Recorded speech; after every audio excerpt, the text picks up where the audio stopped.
all of it. One, two, test. One, two, test. Mic check. One, two, check, check.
Check, microphone check, 1, 2. Check, 1, 2, check. Praise the Lord. Affep 2022. John Fatty's Foundation 2022. Testing microphone check. 1, 2, check. 1, 2, check. Check, 1, 2, testing, check. 1, 2, 1, 2, check, 1, 2, testing. Check, 1, 2, check. Check, mic, check, 1, 2, check.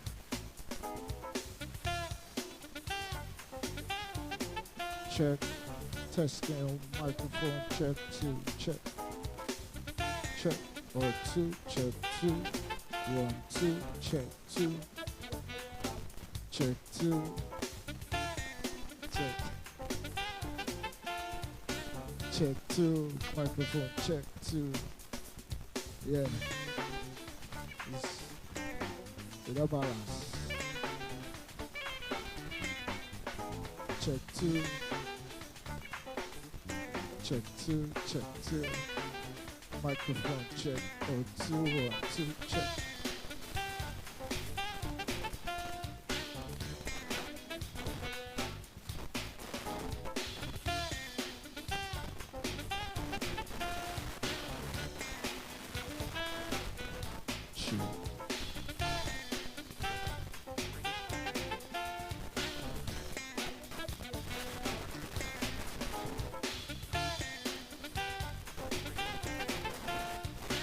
Thank you.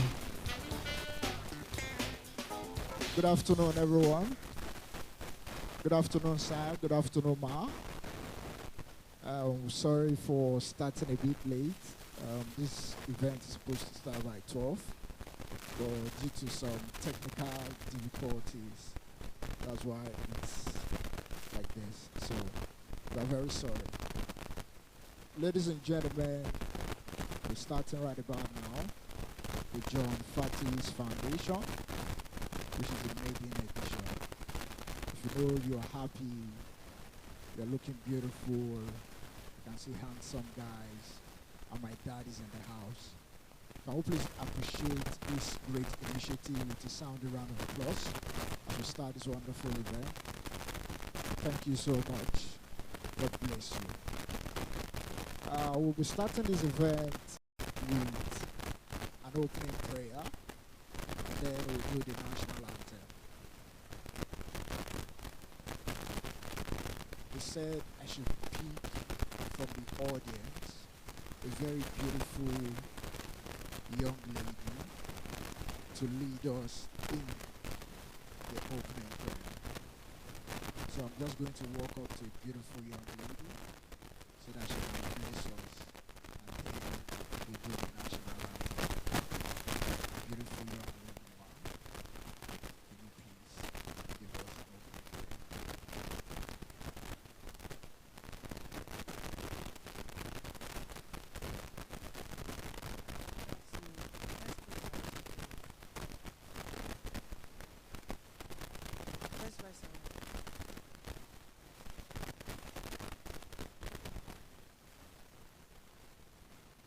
In Jesus' name, Father, we thank you for this beautiful day.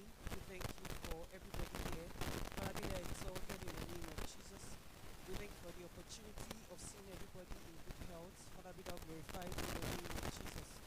Father, we commit this event into your hands, O God. Father, we pray that you take absolute control in the name of Jesus. At the end of the event, we will have focus to glorify your name in the name of Jesus. In Jesus' name we pray.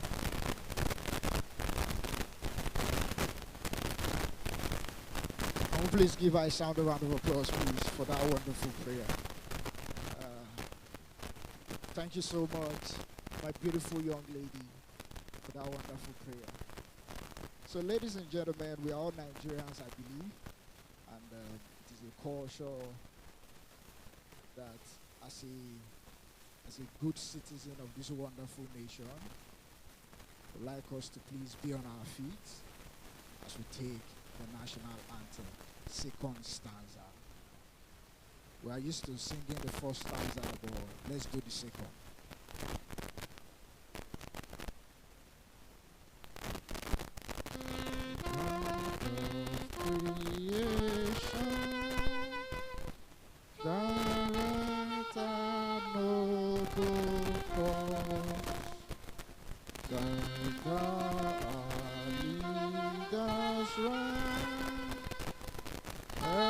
You the truth to know, in love and honesty to grow and live in just and true.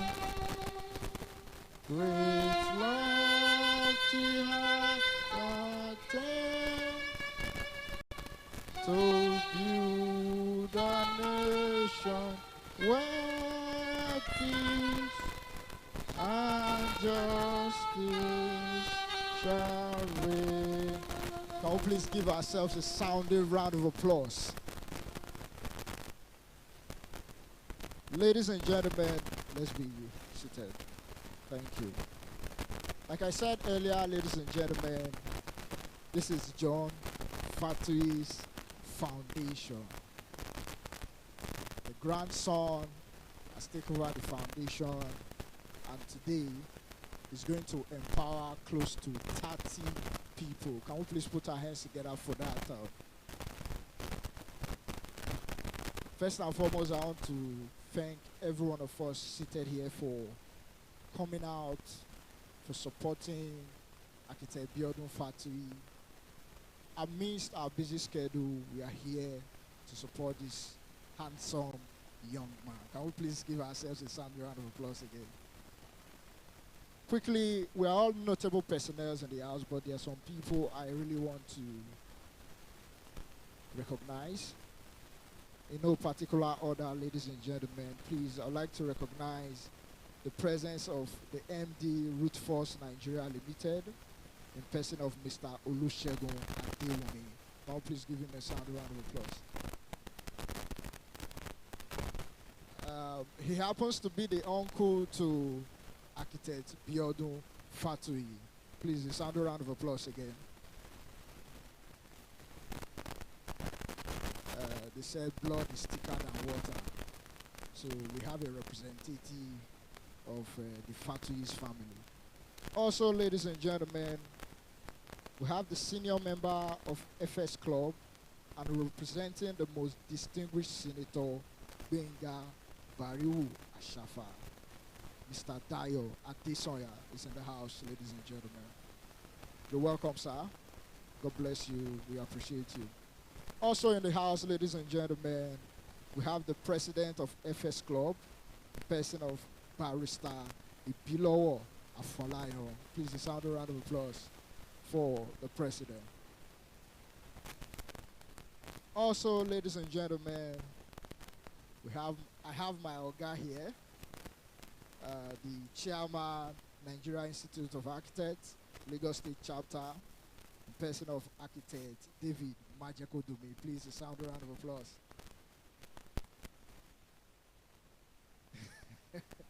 Also supporting architect Abiodun Fatuyi is a man I respect so much.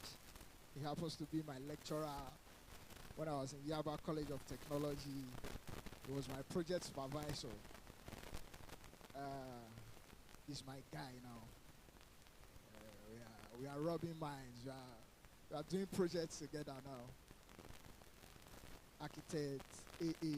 Lawa. Please, a sound round of applause for. That's him. That's my lecturer. Yeah. Even though I'm not making him proud architecturally, I believe he's proud now. You're proud, sir? Very good. Thank you. Also, ladies and gentlemen, we have in our midst the architect Abiodun's beautiful wife, in person of architect Abiodun's beautiful wife.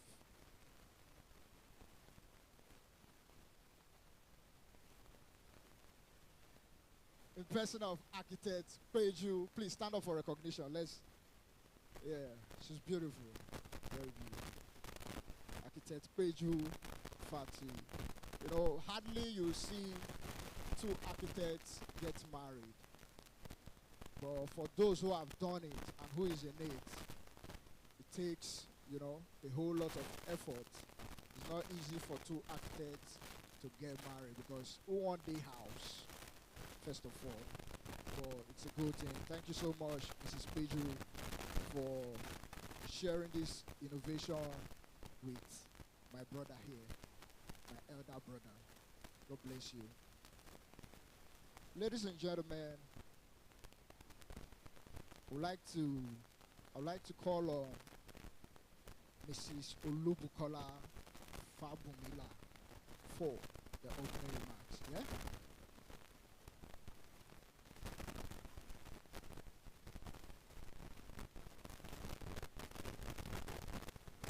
Okay.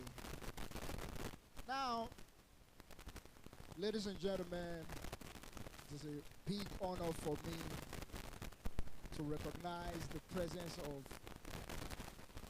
the Fatuyi's mama, the Fatuyi's wife, architect Abiodun's mom. Please put your hands together for Mrs. Fatuyi herself.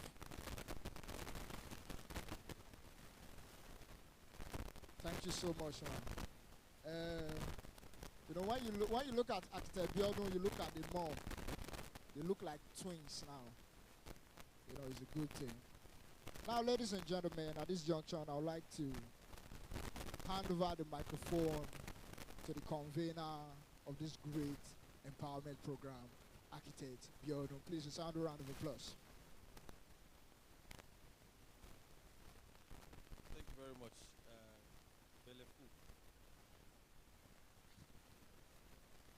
Well, I'll be giving my speech shortly after my mom comes up.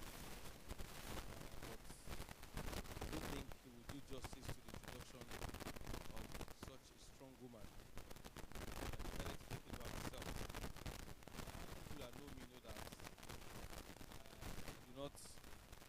my mom for granted. Well, my both parents actually.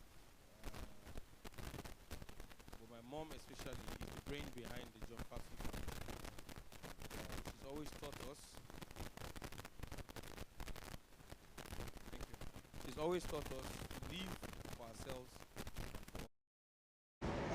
She has imbibed in us culture to remember that our lives is not for only us.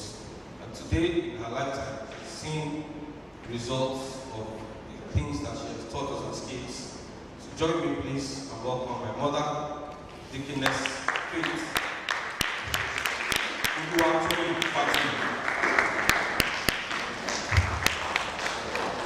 She's going to be telling us the vision behind the John Fatuyi Foundation. She's going to be opening the whole conversation of entrepreneurship and how to live and survive in these harsh conditions of Nigeria. Please sit down, please. So she will tell us how we got here through GFF, and then we'll take it from there on. Good afternoon, everybody. I want to appreciate everyone for coming. I want to apologize for starting a little bit late than scheduled. We thank God for this privilege. It's a privilege to be here today.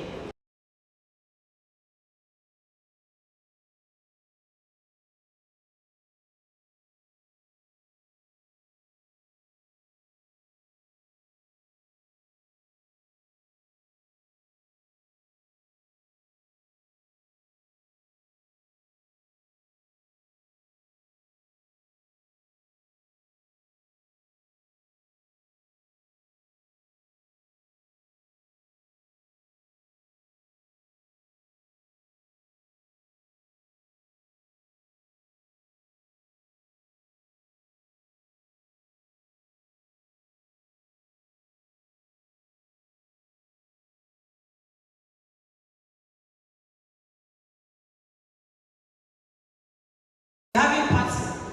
The people refused, said no, it's not having party. The right guy who wants to empower people. And I think to any right-thinking person, it is much better to empower others than to just feast others for 30 minutes and they go away without any tangible gifts. Empowerment is very tangible. In this world we are in, not in Nigeria we are in today, but in the world we are in today, empowerment is key.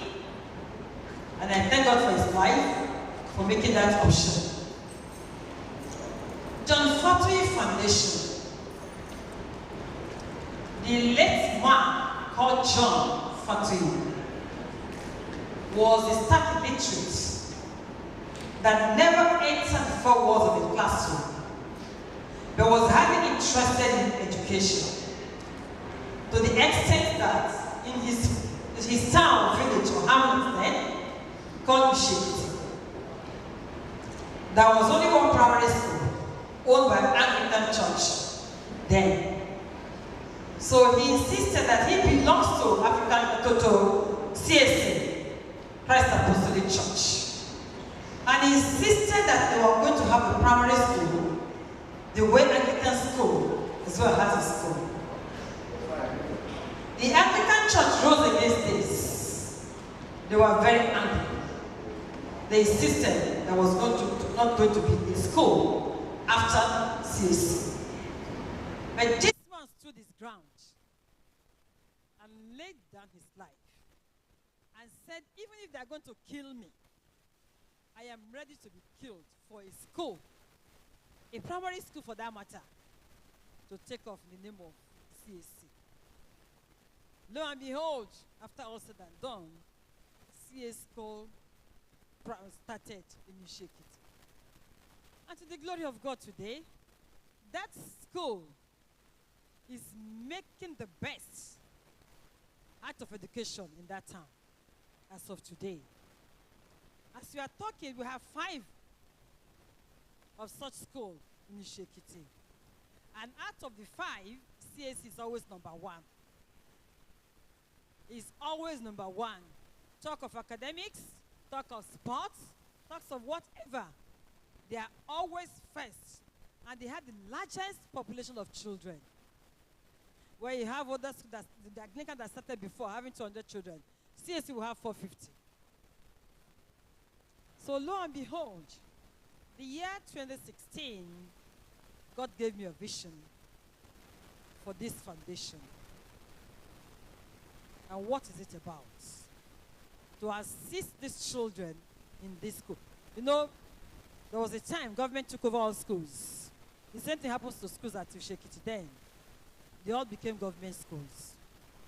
Later, government returned to the school. The government is still part of the school now, but most of the amenities in that school, they are nothing to write home about. Do they have books? See their furniture? So wonderful. So what he gave that vision, it actually took me another 1 year to understand it. And to the glory of God, since the understanding came, GFF has always annually supply all the books for every school children in Ishekiti, the 5 schools. Not only CAC now. Actually, the very first year we supplied only CAC school.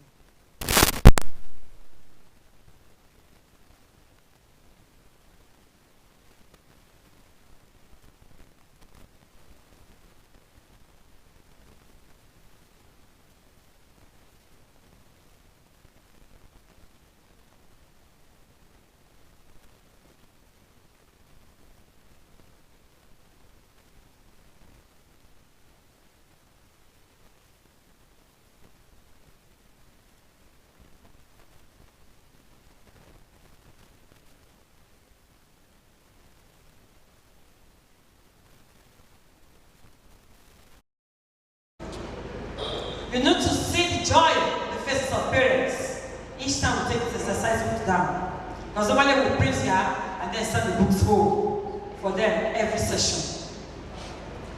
By the grace of God, come 2023-24 session, we intend to introduce textbooks. Because we realize again that exercise books alone is not for the children. They need to have textbooks. So we intend to introduce textbooks.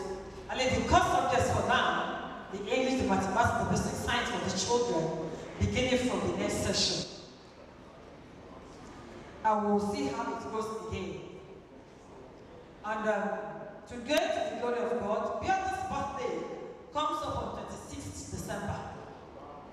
But because this end of program will not be done then, people will be in festive mood, and people will have traveled.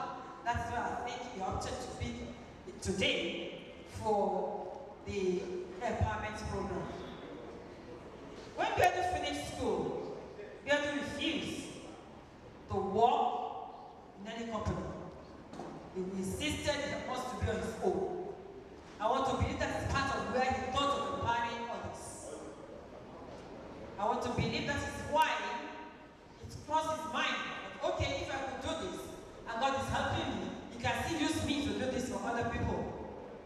And I thank God that you have today for this empowerment program. I don't know to many of us, to me it's not so common. But I appreciate God for it. I thank God for the grace to be able to think and learn of this. Because you don't know where those children will be tomorrow. The Yorubas will say, Amatakata today. We'll see those children today as Amatakata today. But to their future, we don't know who they will become. Maybe from that little town, we have the Obama of our time. And if there has not been help coming their way, we might have lost it. So the Fatuyi Foundation is a helping hand to children whose parents are finding it difficult back in the village to be able to give them academic life. And some of the needs of the schools outside the issue of books and all those things, the Fatuyi Foundation has always been part of it. And Abiodun and his siblings have been part of it. We bless God for the grace and the opportunity. So we call as many on board that can be with us on board today. It doesn't have to be your village, and that doesn't have to be your town. To the glory of God, I am as well members of other bodies that are foundations and things, giving smiles to people. Widows, widowers, motherless, and so on and so forth. So we welcome as many today that will be part of the Fatuyi Foundation to come on board with us. And as you help others,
Thank you so much for coming to support your ladies and gentlemen at this junction.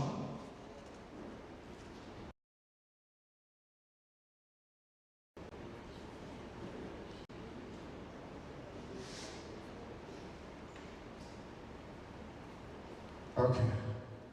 Ladies and gentlemen, we have in our midst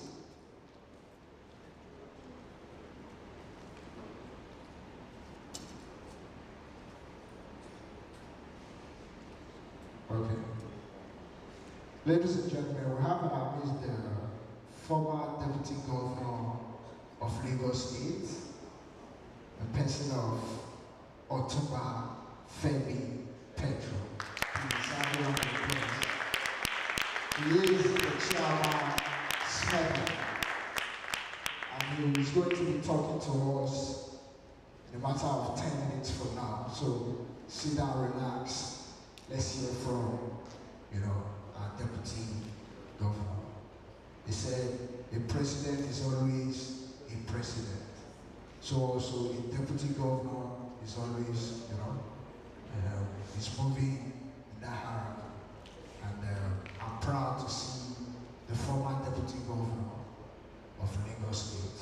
So I'm looking forward to seeing the governor himself, from there to the president and so on and so forth. So for me, this is an empowerment, meeting.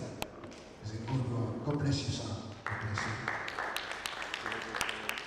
Also, ladies and gentlemen, we have in the building the former chairman, NIA Lagos State Chapter, and the former AGS, the person of architect Abiodun Ajayi. All building professionals that are here, all architects, graduates, and undergraduates. Mama, don't hide the face. Okay, we have the treasurer in the house, architect Bosse. God bless you for coming. Quickly, ladies and gentlemen, we've been hearing architect Abiodun Fatuyi. Who is he? He has been like an elder brother to me. He has empowered me. In fact, I've been eating from the fruits of the empowerment for a very long time now. So this is like a former setting. I believe from today, the empowering will get stronger and stronger. Ladies and gentlemen, to tell us more, about architect Abiodun Fatuyi. I'd like to call on the architect's beautiful wife in person of architect Abiodun. Please, a round of applause for Abiodun.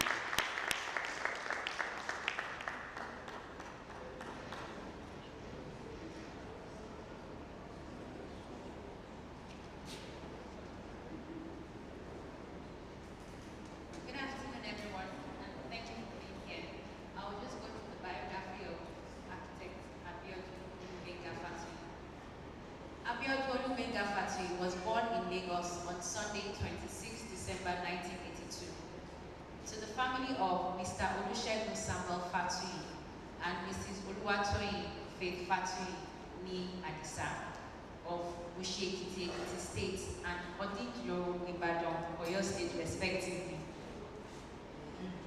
Odinjo, thank you. The second child in the family of 4 children, Abiodun obtained his first full living certificate in 1992 from Dambo International School in Kaduna and West African Examination School certificate from Air Force Secondary School in Ikeja and Dambo International School in Ikeja, Lagos. He thereafter proceeded to study architecture and obtained a Bachelor of Environmental Studies in 2005 and Master of Environmental Design in 2007 from the prestigious University of Lagos, Akoka, Yaba, Lagos. He is a professional architect, registered with the Architects Registration Council of Nigeria in 2011, and admitted as a full member of the Nigerian Institute of Architects the same year, and an international associate member of the American Institute of Architects in 2018. Abiodun Fatuyi is an architect, entrepreneur, and businessman whose professional career started at Lena Energy Resources in 2008 to 2009, then PH Nigeria Limited between 2009 and 2010.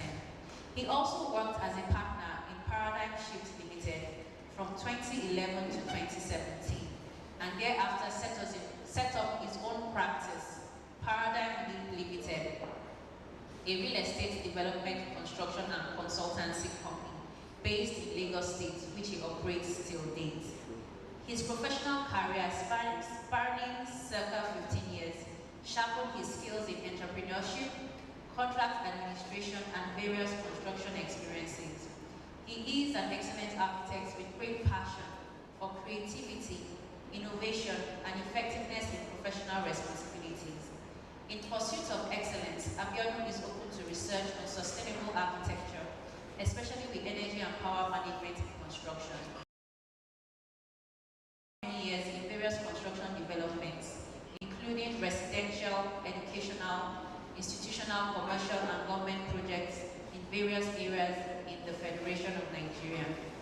Abiodun's compassion for humanity metamorphosed into being a charitable, dedicated, and passionately loyal person who delights to support humanitarian causes. He is a versatile leader who has served in various capacities, starting from his secondary school, AFSS, as an assistant hall prefect between 1998 to 1990, sports secretary of the Society of Architecture Students of the University of Lagos between 2003 to 2004, public relations officer of the Nigerian Institute of Architects, Lagos State Chapter, 2016 to 2018. General Secretary of the Nigerian Institute of Architects, Lagos State Chapter, 2018 to 2020. He is currently the Vice Chairman of the Nigerian Institute of Architects, Lagos State Chapter, and the Committee Chairman of Lagos Architects Forum, the flagship yearly event of the Nigerian Institute of Architects, Lagos State Chapter. Also, he currently serves as the Honorary General Secretary of the Association of Professional Bodies of Nigeria, Lagos State Chapter. Abiodun is a member of the F's Club, where he currently serves as the club's social secretary. His unique development in life and career led to the birth of his opportunities. His passion to bring light into the dark history of indigenous businesses and companies has birthed a natural attraction to young and dynamic entrepreneurs seeking direction, guidance, and support in making their dreams a reality. An indisputable combination of vibrancy, commitment, excellence, and expertise. Abiodun is a distinguished personality and an exceptionally quintessential gentleman. He is happily married to Oyekweju Fatuyi, and we are blessed with wonderful children. Please join me and make welcome the convener of this year's Affep, Abiodun Olugbenga Fatuyi.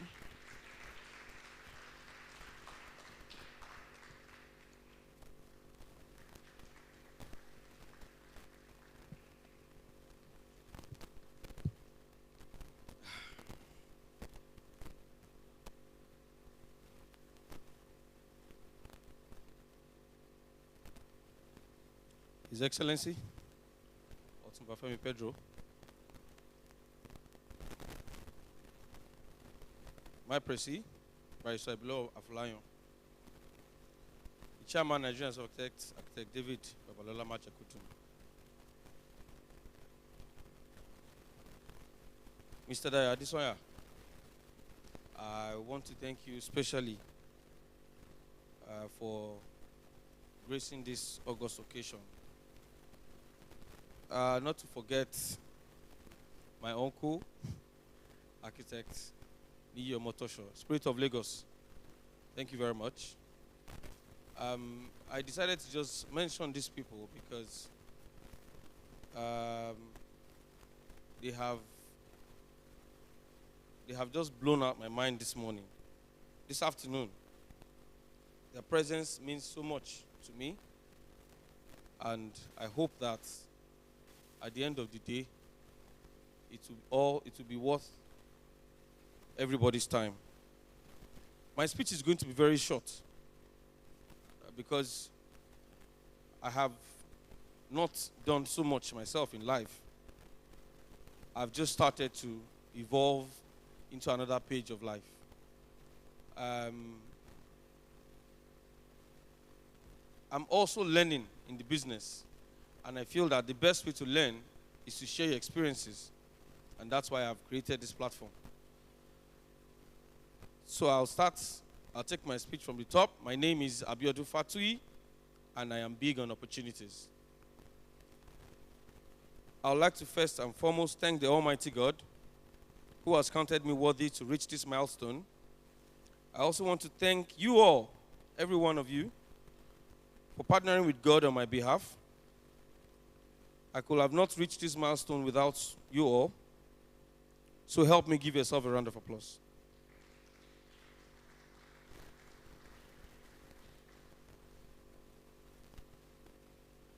My family has been a very, very strong support system for me. My parents, my brothers, and my sister. Outside God, I think my family is the next point of call. And then my friends. I have to thank all my friends that are here because I know the kind of friends I have and I know what their schedules are like. So for you to leave your office, I'm here on this Wednesday, then I know that you have just proven to me that I mean something to you, and I'm deeply grateful. I believe God's will is done at all times. Affep 2022 has proven it once again. Affep is a seed that is planted at this very interesting milestone of mine amidst serious economic crunch in our beloved nation, Nigeria. And the only way to revive its glory and economic empowerment of this nation is through entrepreneurship. Affep was conveyed to empower young entrepreneurs under the John Fatuyi Foundation as a contribution towards the development of our nation, Nigeria. In total, we received 38 applications, as the vision was to start as small as possible and as large as possible. This vision I had when I was 30 years of age, but for obvious reasons, I just got married. I couldn't put it together, but it was there in my head. In September this year, I was at Duchess Hospital in GRA. amidst a very tough time for myself and my family. And something told me, Abiodun, you are in a hospital. I wasn't the one that was sick. And you are going to be 40. And you have had this vision 10 years ago. What are you doing about it? Immediately I left the hospital. I came straight to the house and I started writing things down. In the midst of that, I called my mom and shared the idea with her. And she says, hey, if you have to do it, just get it done. Get a hall, go to LTV8. And immediately she said it. I left her and came straight out here. Made a booking, chose a date. And we are here today. It's awesome.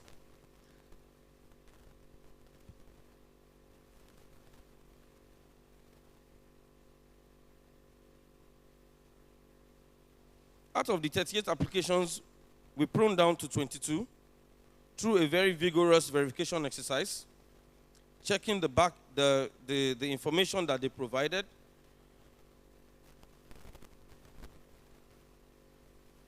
and checking their engagements online and seeing how they've been trying to push their business and how they have tried to one way or the other be relevant in their different sectors.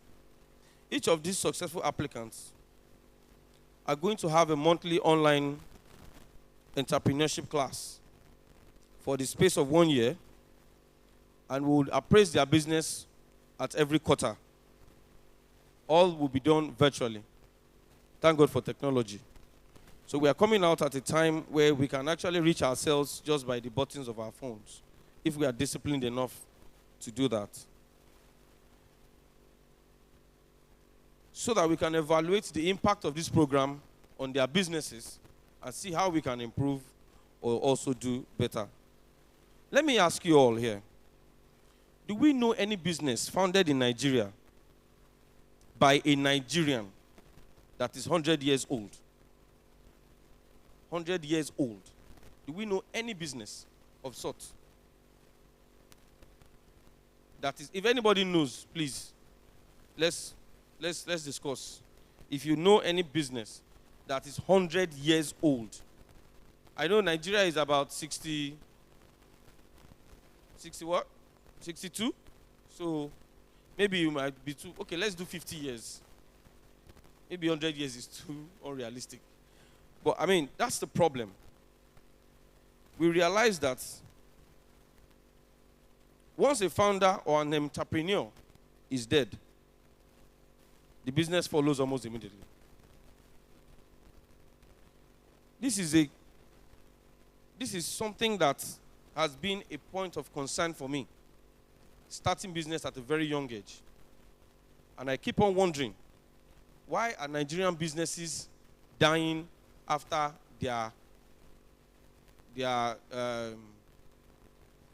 founders? Why? Why can't he live on? Today we hear of John D. Rockefeller and the kind of businesses he has opened in America, and these businesses are still as relevant as when he was there. So we have a lot to learn in entrepreneurship, which includes myself. And that's why I sourced and struggled to get the best people that can address us in this program today. And I dare say that it's going to be worth every second that you spend here.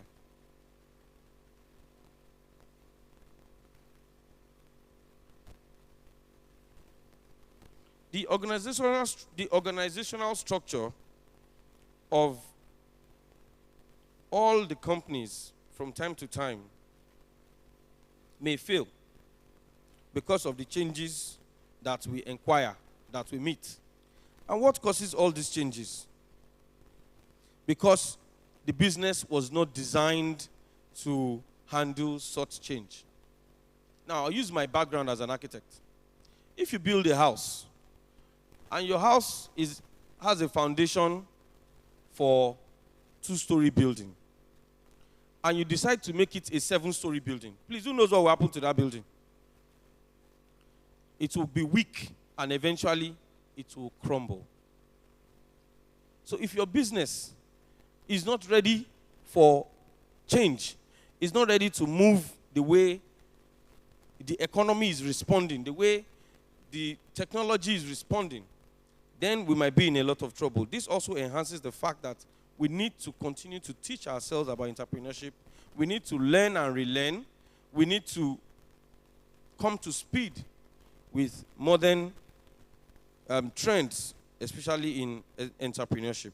Reason why this program is birthed today and will continue to be, by God's grace, a yearly event.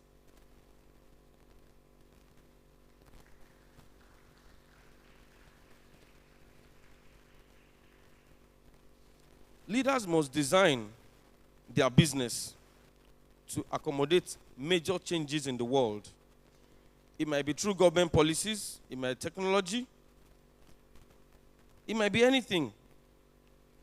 It might be death of a partner, it might be death of a founder, but that shouldn't be the reason why the business should die.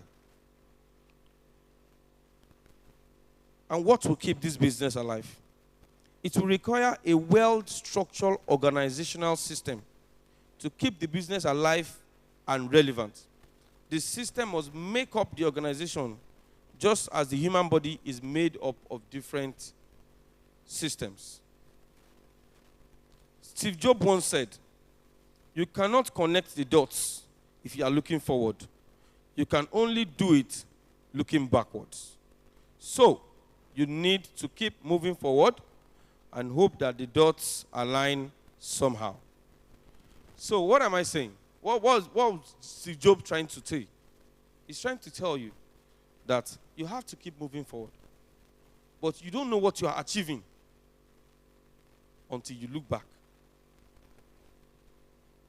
So as an entrepreneur, I have learned that there is no transaction, there is nobody you meet on the way that is by mistake. It's designed for something, somewhere, somehow. So if I'm driving on the road and a policeman stops me, I will not call my Oga Architect Majekudumi because he's the Deputy Commissioner of Police to harass the policeman. I will build a relationship with the policeman and say, "Hey, policeman, I would like to be your friend." And then we sort ourselves one way or the other. I have built a relationship. And in that way, I can now tell him, this is the kind of business I do. Because as a young entrepreneur, you are the chief brain behind the idea. You are the MD. You are the driver. You are the secretary. You are the receptionist. You are everything to your business. So you are the business. And you have to start from there, moving forward, looking back to connect the dots, so that you are careful and you can look back to say, this and this are the mistakes I've made, and I would not like to make it again, in the most polite way to your clients.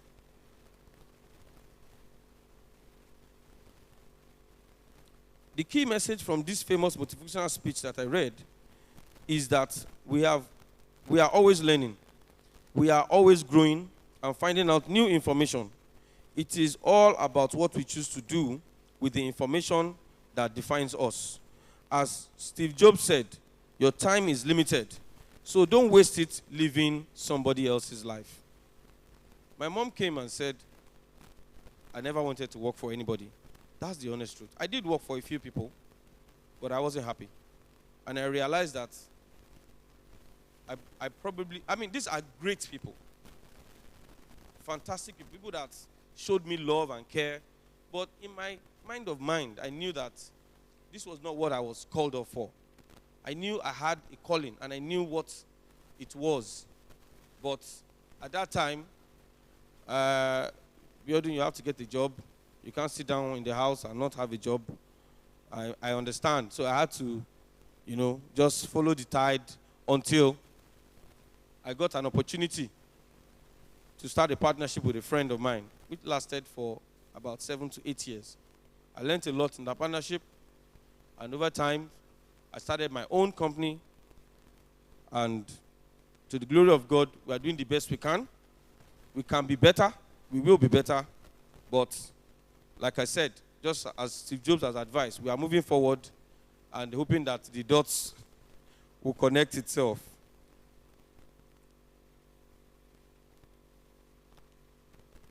What do you see around you? Problems, challenges, or opportunities? Some people see problems. Some people see challenges. Some people see those same problems and challenges as what? Opportunities. I know that it's an opportunity that lures one to be an entrepreneur. And while there are statistics that show you 90% of new businesses don't survive the first to 5 years, it's because the entrepreneur is not equipped with the adequate skill to take opportunities that were identified at the start of their business. Like I said at the beginning, I am big on taking opportunities. How do you take opportunities? I will just share 1 or 2 experiences that I went through. I don't want to start listing things so that you don't get bored. After my NYC, I worked with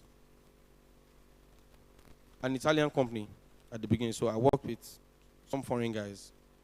And it was a very, very nice experience, but at the same time, like I said, I wasn't happy. But I had to do it because at that time, that was what was available. Shortly after that, in that 1 year that I worked with the Italians, I saw some opportunities. I built some bridges. And then I moved on to another company in Lagos, an architectural firm, just by Kofo Abayomi. And I used to go from beggar to Kofo Abayomi then. It would amaze you that that year, I was in the office on my birthday, while my friends were at home, partying away, because I had a presentation to make on the 28th, and I was the lead architect on that project. So I had to go to the office to wrap up my presentation and submit it.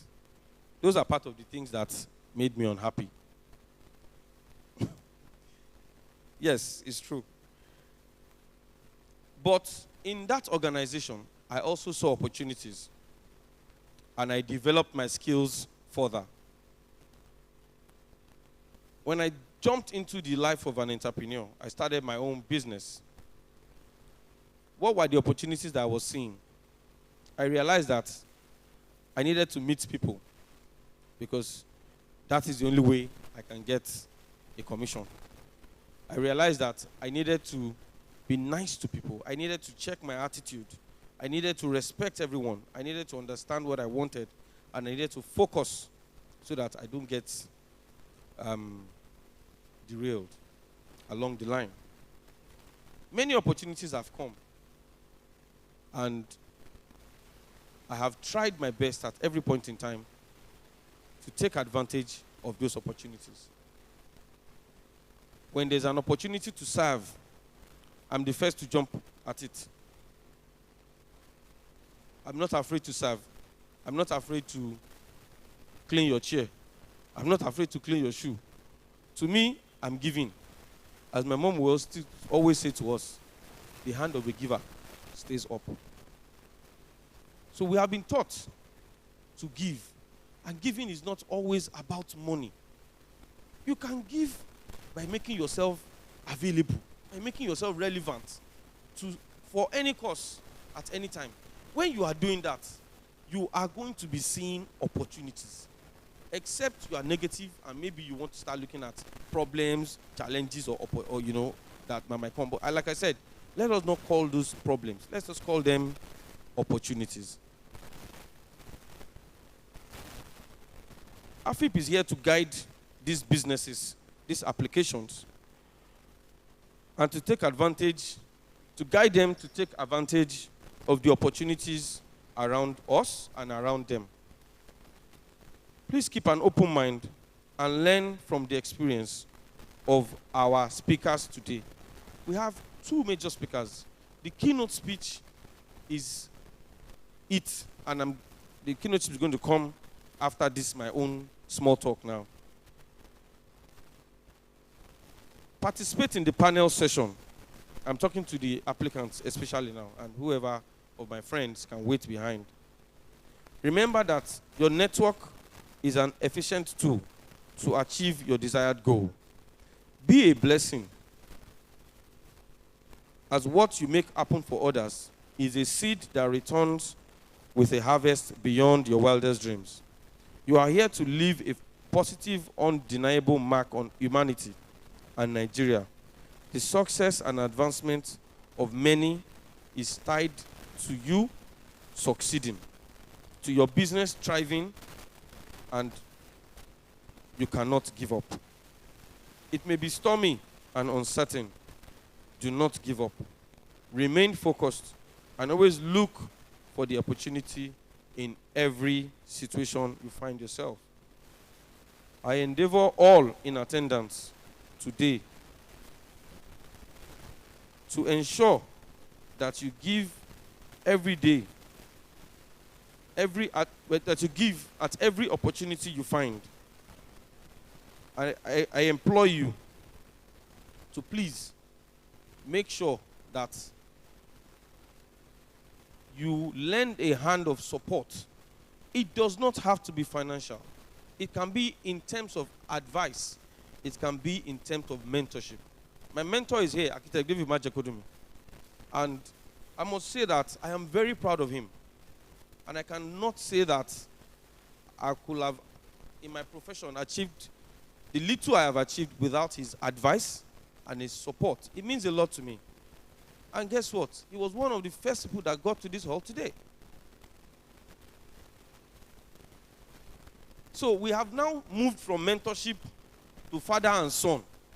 So close that the last time I went to his house, he said, take this cloth and iron for me. I was excited. I took it and jumped on the ironing board. Yes. So it is that, it's what I'm saying. Get somebody, help somebody to be better. Even if you do not have the financial way to give to him. There are times when he will tell me, oh boy, let me just make this example. Baby, you can change motor but some things I've not. I say, Baba, I know. They're about to plane for me, go for me. But I mean, what I'm saying is, it's not all the time that you're helping somebody must be financial.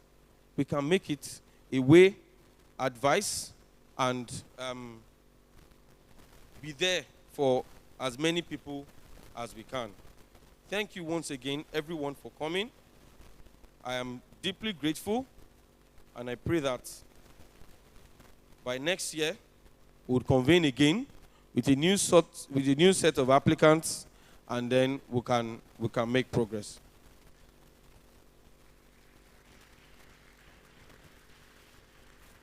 Thank you. So before I leave, I'm going to introduce the next speaker, because he's my father. He's such an awesome man. I wish all of us can know him and see him the way I see him. But I know you know him from afar. You've heard that name. It's a family name in Lagos. But today, God has given us the opportunity to hear from him. I will quickly read his biography, because I want to read it myself. I don't want the MC or anybody to read it. I'll quickly give you a story.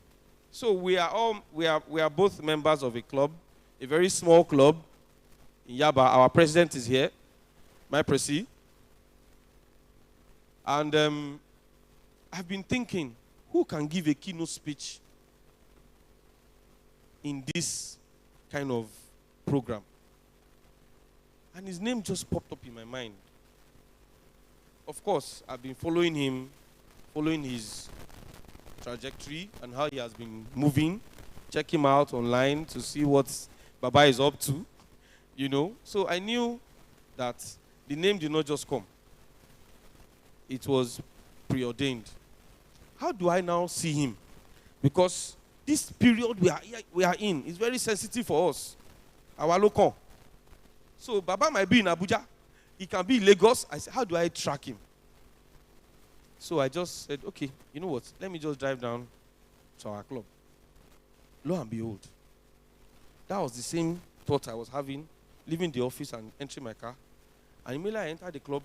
The first person I saw was Otumba Femi Pedro. I said, and this time that he was there is not a regular time that he normally comes. Otumba can come maybe around 8, 9 p.m. But I saw him, I think it was around 4, that is, sir. I was like, Kile Shembi. Relax there, no, Nikitumalo. I said, Olorun lo gbe yin wa sibi báyìí, sir. I've been trying to see you. And I explained to him. In less than 2 minutes, Otumba said, Abiodun, just send me the invite by WhatsApp. I will be there. Let me know the date. Please. I want you all to help me thank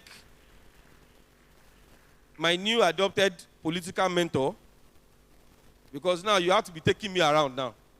Everywhere you are going. Otumba Femi Pedro. It will interest you. I just noticed something. My wife was telling me this morning. She said, do you know that your dad, your uncle, and Otumba, they have the same name. They are namesakes. I said, wow, what's that name? She said, it's Olusegun. The 3 of them bear Olusegun. So I'll quickly read his biography. Biography of Otumba Olufemi Olusegun Pedro. He was born on the 29th of January 1955 in Lagos Island to Pa Olajide Pedro and Modupe Pedro ni Abayomi. He is a descendant of Pa Sanusi Adeyinka Pedro and Aguda, whose family initially settled in the Shomolu area of Lagos before moving to Bangboshe Street in Kpokpo Aguda, Lagos Island. Femi Pedro, as he is popularly known, received a Bachelor of Science in Economics from the University of Wisconsin Superior, 1979 to 1978, and a master's degree in economics from Wichita State University, 1979 to 1981. He started his banking career in 1982 when he joined the Central Bank of Nigeria, where he rose to the post of assistant manager in 1985 and became a research economist in 1986. He was admitted as an associate of the Chartered Institute of Bankers, London, United Kingdom. He worked at First City Merchant Bank, now First City Monument Bank, afterwards in 1988, where he became the executive assistant to the bank's chairman and CEO. He became the deputy manager of head of corporate planning in the same year. Femi Pedro became one of the first investors in GTB Bank alongside Fola Adeola, Payade Ryokun, Bolahun Oshibodu, Femi Akingbade, and Akin Okpeodu. He later took up a senior managerial role at its inception in 1990 and was responsible for opening a multitude of its branches across the southern and northern parts of Nigeria. Serving in various capacities at the bank until 1997, he voluntarily retired. On the eve of his retirement, he was admitted to the Fellowship of Chartered Institute of Bankers of Nigeria, CIBN. In January 1998, he ventured further into private business as the chairman of Agro Corp Ventures Limited, a commodity processing company.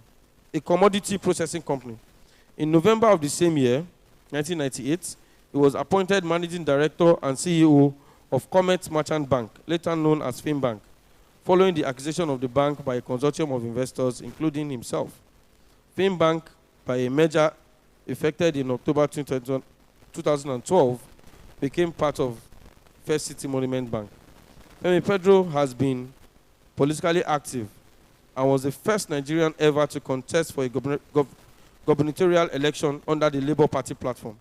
He was elected as Deputy Governor of Lagos State from 2003 to 2007 under the All Progressive Congress.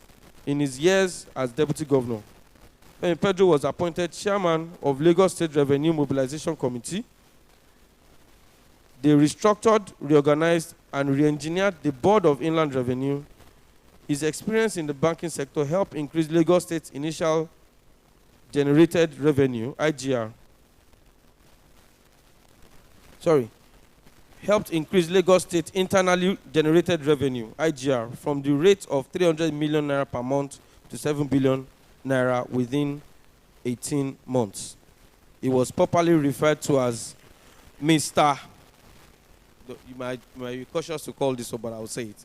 He was properly referred to as Mr.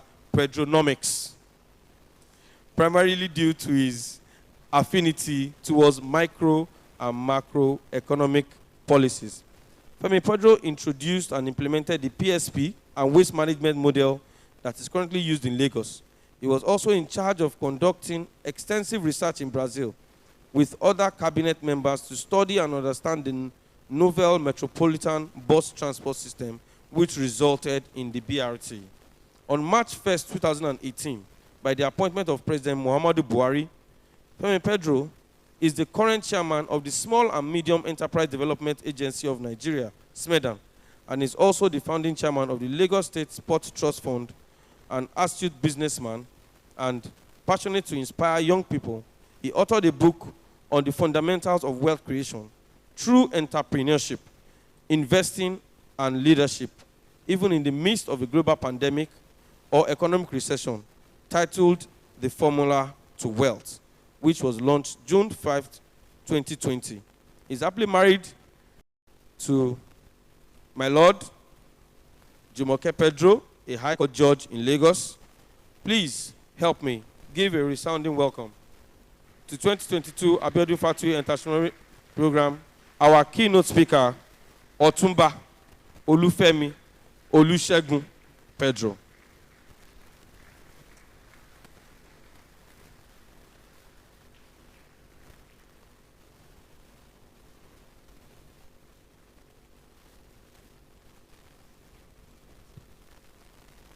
Thank you very much. Please have a seat.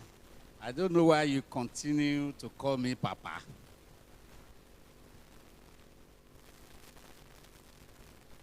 Our mother, Deaconess Fatuyi, today is your glorious day. To be alive to witness the 40th anniversary of your son and to be alive to celebrate him. Please give Mama a round of applause. The president of my great club, my good brother, my president, and other members of my club present here, including my past president, architect Maje Kodumi, and my brother, we call him Dagbolu, and other distinguished guests, ladies and gentlemen.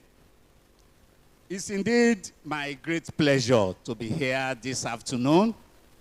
I consider it a great honor to have been chosen by my dear Aburo to be the guest speaker at this event. In truth, when he approached me on this fateful day, when he told me the date, I wasn't sure I would be in town. My instinct was to tell him, no, I don't want to disappoint you. But the moment he mentioned empowerment and entrepreneurship, those two words caught my attention. And I told myself that wherever I will be on this day, I will create time and be here today.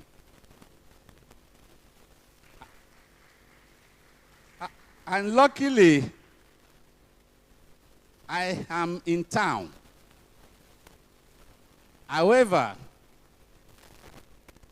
I'm an ardent and avid golfer. And I had already penciled in my mind that I will play a golfing competition today. I normally play in the afternoon. But I called him and I asked him, what time do you want me to be here? And he said, 1 o'clock. And I figure a golf round takes like 5 hours. I said, okay. I will wake up at 6 o'clock in the morning, go and play my golf, go to the golf course with my suit, and then I will take my shower and change so that I will be here by 1 p.m. Unfortunately, when I got to the golf course, there were so many people queuing up. And I pleaded, they smuggled me in, but it was about 8:30 in the morning. So as I was teeing off, my mind was with Abiodun, and I kept looking at the watch. We normally play 18 holes, but by the time I got to hole 10, I just carried my bag. I told my playing partners, I must leave. I cannot disappoint this young man. And so I found myself, and luckily for me, I got here exactly 1 p.m. I congratulate you. And I congratulate you because at 40 years old, you have seen what others could not see. And I thank God for your life. I'm saying this because most of us grew up in life, and time winds up in our life, and by the time we realize what we should have done, it's almost probably too late. And we keep looking back and regretting that had I known, I would have taken certain steps in my life and I will have become a better person. One of the greatest things to do with one's life is to pull others up. A lot of people usually make the mistake by thinking that because they have not achieved something, they cannot help other people. In fact, it's only when you help people that God will endow you with achievements. So you are doing the right thing, and you are taking the right step. Let me first of all congratulate Mama for this education foundation, helping primary school students in faraway Ekiti. As you were saying it, it just occurred to me, and I whispered to David beside me. I said, I went to primary school in Lagos, and we didn't have to buy exercise books or even textbooks. Chief Obafemi Awolowo made it easy for us, gave us free education. The first day we appear in school, they will give us free primary school exercise books. Unfortunately, all those things have disappeared, and the onus is on us to bring them all back. So, Mama, I congratulate you. I'm very impressed by your efforts, and I'm personally donating a sum of 200,000 naira to support your exercise book project. So, Abiodun, come to you. You have taken giant steps forward, and I listened to you as you were speaking. First of all, let me correct some notion. There are companies in Nigeria that are over 100 years old. They may not be many. Some are known names, like First Bank, USC, John Holt. They have been in Nigeria for over 100 years. First Bank is about 130 years old. Union Bank is over 100 years old. John Holt. These are companies that were brought to Nigeria by the colonialists, and they still survive. And there are personal businesses that have passed on from families to families. They may not be so successful, but they are there, and they have been around. But it's a good point that you made. Now, my small speech today is just about what you are embarking upon, entrepreneurship. I consider myself an entrepreneur. But when I tell people I'm an entrepreneur, their mindset comes to, but you don't have a business. And I correct them that an entrepreneur is somebody who allows his money to work for him and not him working for money. So you may not necessarily own a business to be an entrepreneur. You can actually be a serial investor, investing in other people's businesses, and you're always sitting back at home, and your money is working 24 hours a day. And as those businesses germinate profit, you are paid dividend. So a serial investor is also an entrepreneur. And that's how I started my own life. In fact, I stumbled into investment by accident. I was working at the Central Bank of Nigeria, and I was a struggling young graduate. Just the year you were born, 1982. That was the year I started work at the Central Bank, September 1982. And 3 months after, either is it me or my wife caught me, and we got married. And so, I started my young life quickly with a wife at home. And we're struggling. We managed to rent a flat somewhere in Iriakari Estate in Isolo. And our combined salary was nothing to write home about. So as a young graduate, people around envied me that I had a job. But I was going to work every day in my suit and tie. But instinctively, just like you, I knew this is not where I should be. I was just going to work, just going through the process. And what woke me up one day was my boss. He was my senior manager, supervising all of us in a big room. We call it the Accounts and Ledger Department of the Central Bank. He was a graduate of economics from University of Ibadan. And he has been working at the Central Bank for 20 years before I joined. But I took my time studying my boss. And I realized I was always hungry, always, temperamental, And so one day, I summoned the courage. I went to him. I sat in front of him, and I said, "Sir, I noticed that any time your children come, you are always frowning, and you are not happy." He said, when I collect my salary, before I say Jack, it's gone. And I have to take care of my children and my wife. And I said, but you have been here for 25 years. You are a senior manager. You are earning good salary. And he explained to me that every time he hands his salary, it disappears. He pays his bills, he pays his rent, he took a car loan from the company, and so on and so forth. So I left him, and on my way home, an alarm bell was ringing in my ear. So if I stay in this central bank for 25 years, I'm going to end up like this man. So I said, God forbid.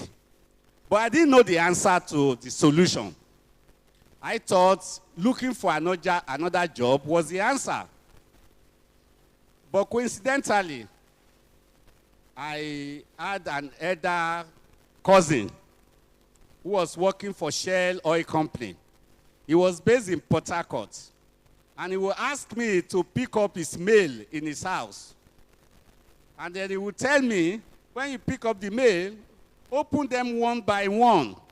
Anytime you see something they call dividend check, take it to First Bank and pay into my account.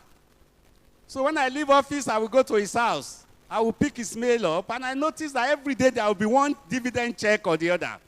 And I will take them to the bank, and I will be depositing it. So one day I told him, I said, where are you getting these checks from? Oh, he said, oh, you have to learn, it's investment.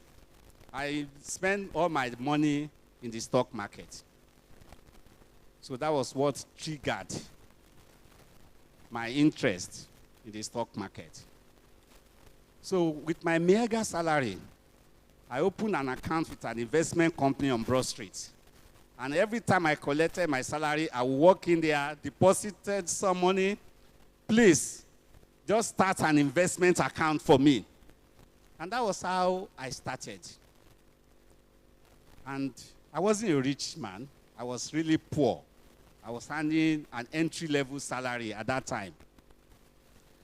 But I was building up my wealth gradually. And then, as God will have it, I was coming to work one day, and I was listening to the radio. And this man was speaking. And he was speaking so confidently. They were interviewing him. And he was speaking so confidently, and I increased the volume as I wanted to hear this man well. And I listened to him, and I was dreaming, how could I be like this man? This is a successful man. This is the kind of person I wanted to be like. But I didn't know how to reach him or how to even get close to him. So I kept on looking for literature to read about him. And every time I grabbed something to read about this man, I became more passionate about him. And this is a man I've never met before. But I knew him more than himself because I kept studying him. And so one day, I was sitting in my office, and a white man came. He wanted to see my boss. My boss was not around, and he was directed to see me.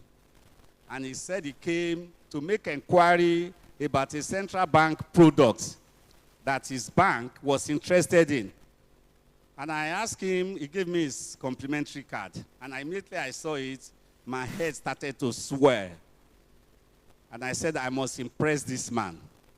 So he asked all the questions. I gave him more than he asked for. And indeed, I impressed him. And he left. He thanked me. And 2 days later, he came back to the same office.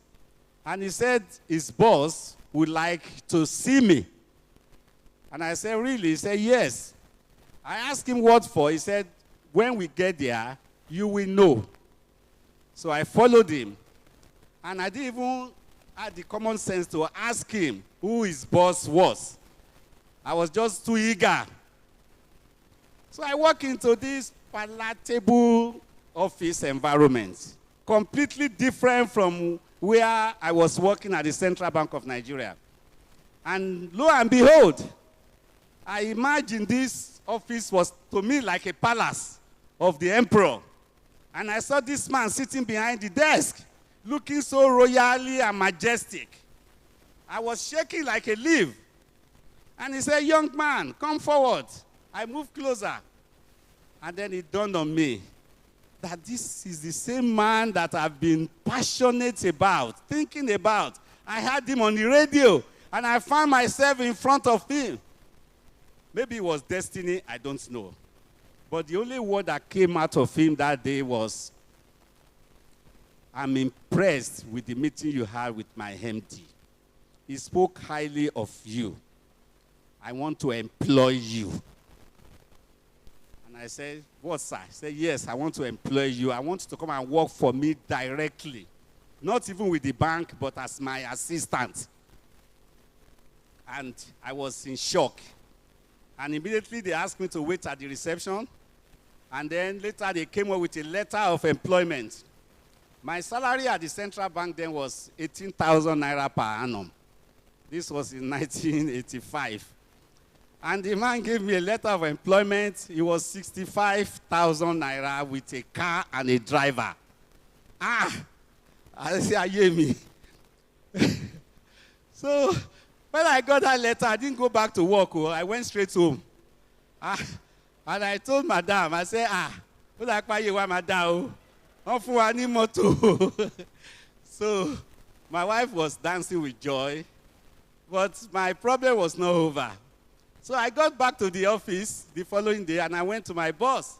I said, sir, Mama Fumini offer the bank, and he said, let me see it. And I gave it to him and said, you this man, you are too much in a hurry. Where are you going? This is where you should be, Central Bank of Nigeria. And I was like,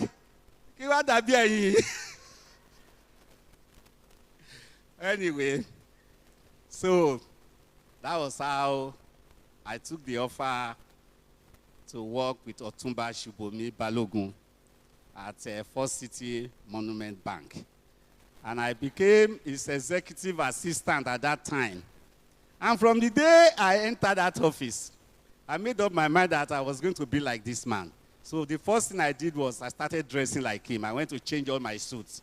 And I practiced at home the way he walked. When he walked to the office, he walked majestically, with confidence. In fact, one day, he looked back. I was always following him everywhere. He looked back and he saw me walking like him. And he said, Sheo Mutini.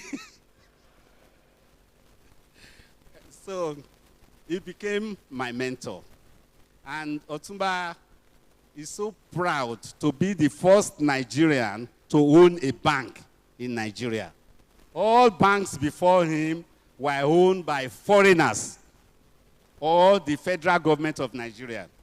And he would tell me the story. He would sit I would sit in front of him. He would say, you need to learn from me, oh, that to get this banking license, I suffered, I struggled.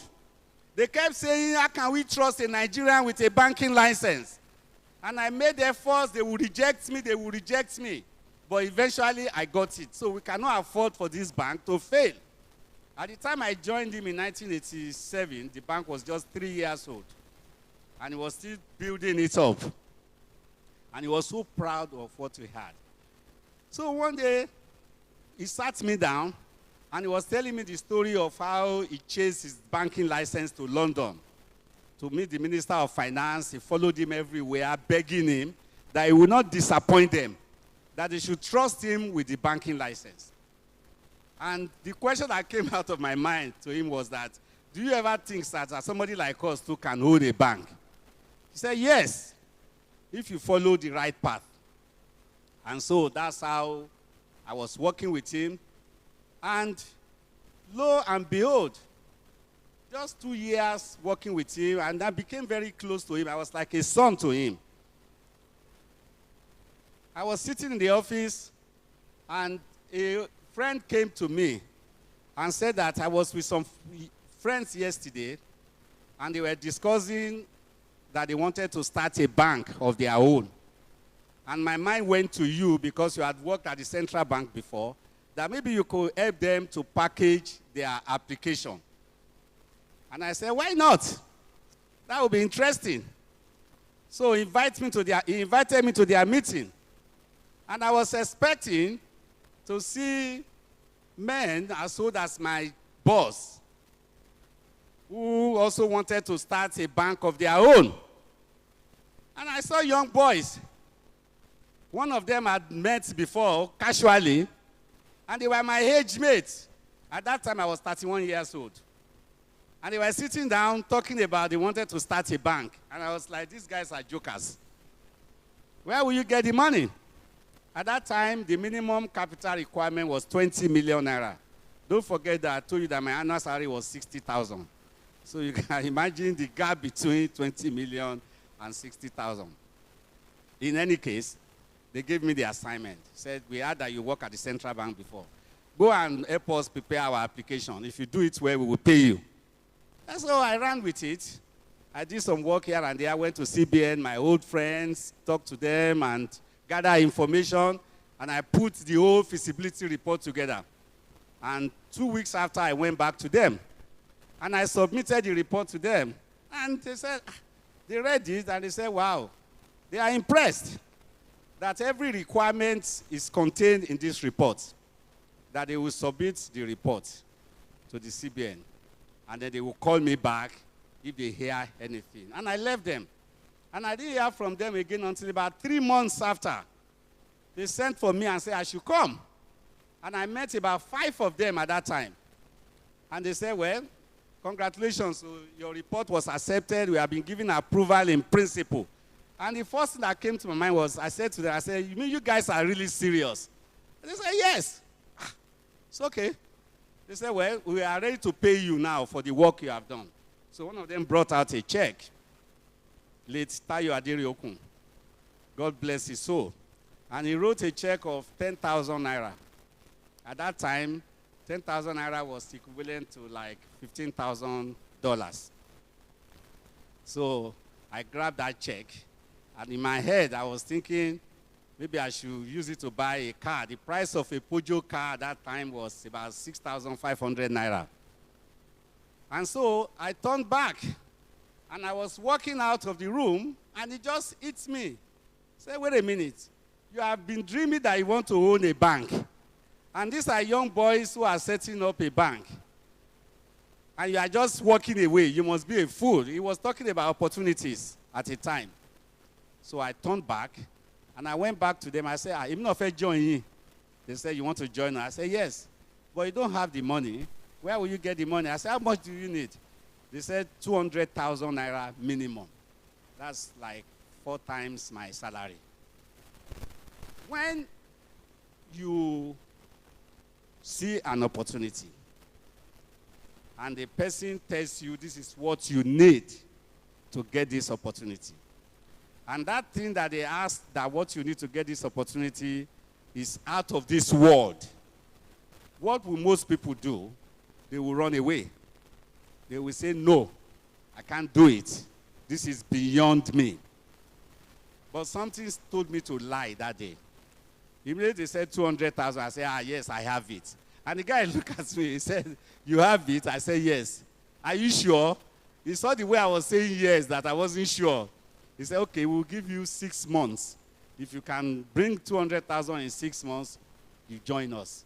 And I said, okay, this 10,000 you just gave me is my first deposit. So that was my venture into entrepreneurship. Remember, I define entrepreneurship as making your money work for you. That's what it means. Anything you do in this world, if you are the one chasing money, you are not an entrepreneur. If you allow your money to work for you and it works for you very well, you are a successful entrepreneur. So that's how I became of investment. Even before I invested in the bank. So my portfolio was already growing.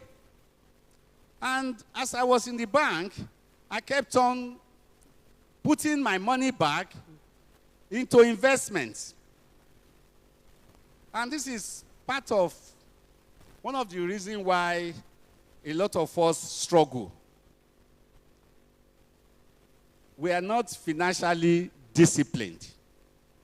And I learned the art of being financially disciplined way back then. That if you really want to grow your wealth at a young age, you have to make sacrifices and stay focused on your path.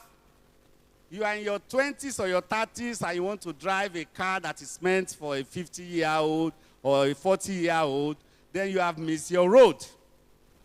You are a young guy or a young woman and you are spending all your money on jewelries and bags and things that are wasting assets. You have missed your way. I remember one particular day, I was paid a bonus. The bonus was about 2 million naira. At that time, it was a large amount of money. My bank just made good money, and they paid us managers extra bonus. And immediately what came to my mind was, this is the first time I've been hearing about south of Spain. It was an Easter holiday. I would take my wife and I will fly to south of Spain and enjoy the weekend. And I called my wife. I said, get ready. We are going to south of Spain. And I was packing my bag in the office. I called the travel agency. I booked my flights. And as I was leaving, my stockbroker, the same guy that has been encouraging me, called me. I said, Affep, where are you? I'm about to go home. And he said, oh, really? I'm traveling. He said, where are you going? Oh, I'm taking madam to south of Spain. He said, forget about south of Spain. Nestle is selling now. By next year, it will be double the price. I said, are you sure? He said, yes. Don't waste your money on south of Spain. Put it on Red Nestle. So I changed my mind, sent the check to him, called madam at home. Madam started, grumbling, reliable.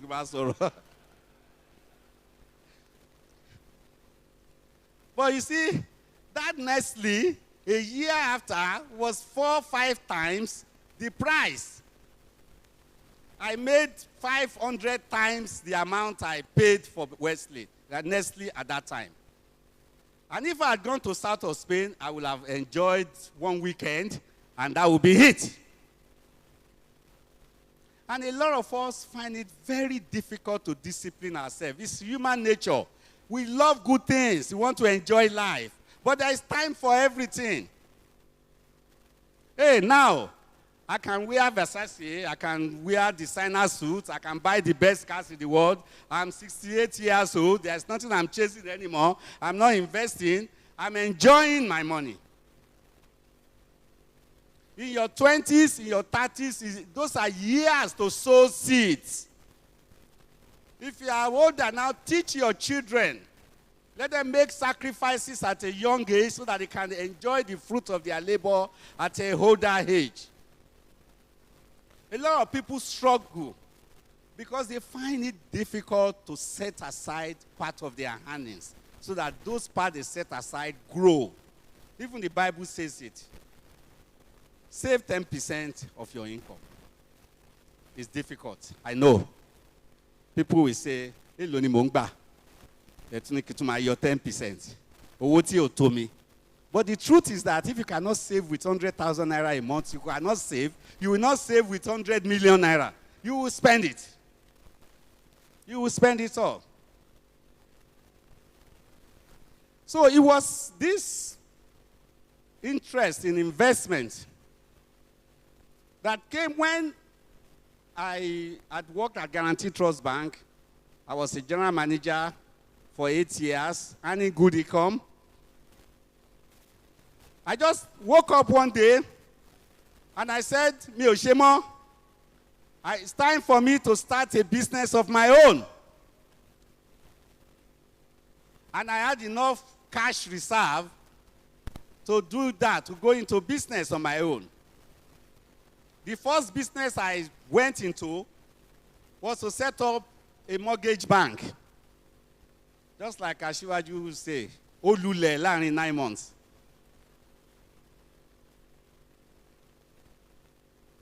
Because I didn't have what I know today, I didn't know it then.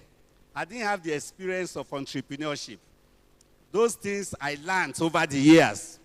That you don't just wake up, jump into a business, and expect that business to be the same way where you used to work before. So when I set up the mortgage bank, I took money from some of my friends, and I bought cars for the staff. We rented a big building. By the time we set it up, the capital was gone. And within a matter of 2 years, deposit was not coming in. We were granting loans, and of course, we did the wrong things. Despite my many years of experience as a banker, I failed. And then I said, let me try my hand on something else. I went into commodity business. I started going to the north to buy sorghum. Luckily, somebody introduced me to Nigerian breweries, and I was supplying them with sorghum. And you will see me as a general manager of a bank that used to be in clean suit. I found myself wearing dirty clothes, going into the farm to buy. But I was determined to make that a success, to reach at that time. But somehow, fate played a good hand. And I was just approached by people I didn't know very well. And they said, "Hey, this particular bank is about to die. And Central Bank is asking the owners to pump in more money. Do you want to have a look at it?" And of course, I've learned my lesson in the past. And I said, yes. So I called a good 2 or 3 friends of mine. Let's look at this bank. And lo and behold, we were able to bid for the bank, and it was sold to us. And of course, at the already accumulated wealth, my shares at Guarantee Trust Bank, the 200,000 naira invested 9-10 years down the line, was already worth so much, over 400 million naira at the stock exchange. That's the power of investment. 200,000 in 10 years was worth over 400 million naira, and had earned hundreds of millions of naira as dividend. I was just staying in my house, and the money was coming in. So I quickly shifted, sold some of the Guarantee Trust Bank shares, and we bought this bank. And I was appointed the managing director. So this time around, I owned my bank, and I was the one running it.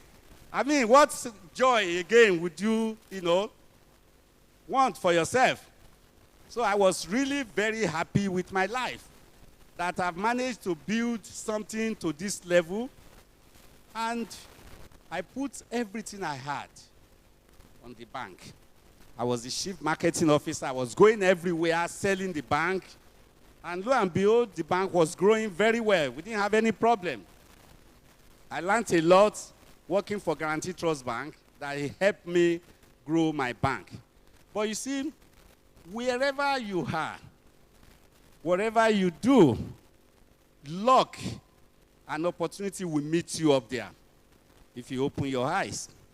All the years I was the managing director of the bank, for 4 years, 4.5 years, I never ventured once into politics. I did not know even the party in government. I know it was AD. I never met the governor. I remember that 1999, when they were doing inauguration, somebody submitted my name to be in the transition committee. I attended the meetings. I made my own contribution, but that was it. And so December 2002, I was working in the bank, preparing for Christmas and getting ready for the new year, planning how to expand the bank and grow the branches all over the country. And the call came from nowhere. Said the governor of Lagos State wanted to see me. And I said, what for? He said, oh, maybe governor just wanted to give you an appointment to chair a particular committee. And the person who called me was a senator. And I told him, oh, I'm very busy. I don't think I can spare a time to serve in any committee of government. So just leave me out of it. He said, no, just respect the governor, go and meet him. And I chose that evening, and I went to meet Asiwaju Bola Tinubu at his guest house. And he saw me, stood up, came to me, gave me a hug, and I was like, what's going on? And he said, I'm so happy that you came. Congratulations, you are my deputy governor. And I said, where is this one from? Where did this one come from? Deputy governor of a whole state like Lagos. Of course, the first thing on my mind at that time was to say, no, sir. Emma Binu, sir. I can't leave this work, this bank. It's my life, it's my sweat, everything I had, I'll put it in this bank. And he looked at me and said, Kilele, so. I said, you should come and be number 2 man in the state. You are talking about this corner bank. And I said, sir, it may be a corner bank, but it's my bank. He said, you have to take it, or I don't have any other option. And I saw that he was very serious, and there were people sitting around him. And I said, excuse me, sir, let me make a phone call. So, of course, I called the closest person to me, my wife. And I said, deputy governor. My wife said, repeat it again. Deputy governor. And she said, what did you say? I said,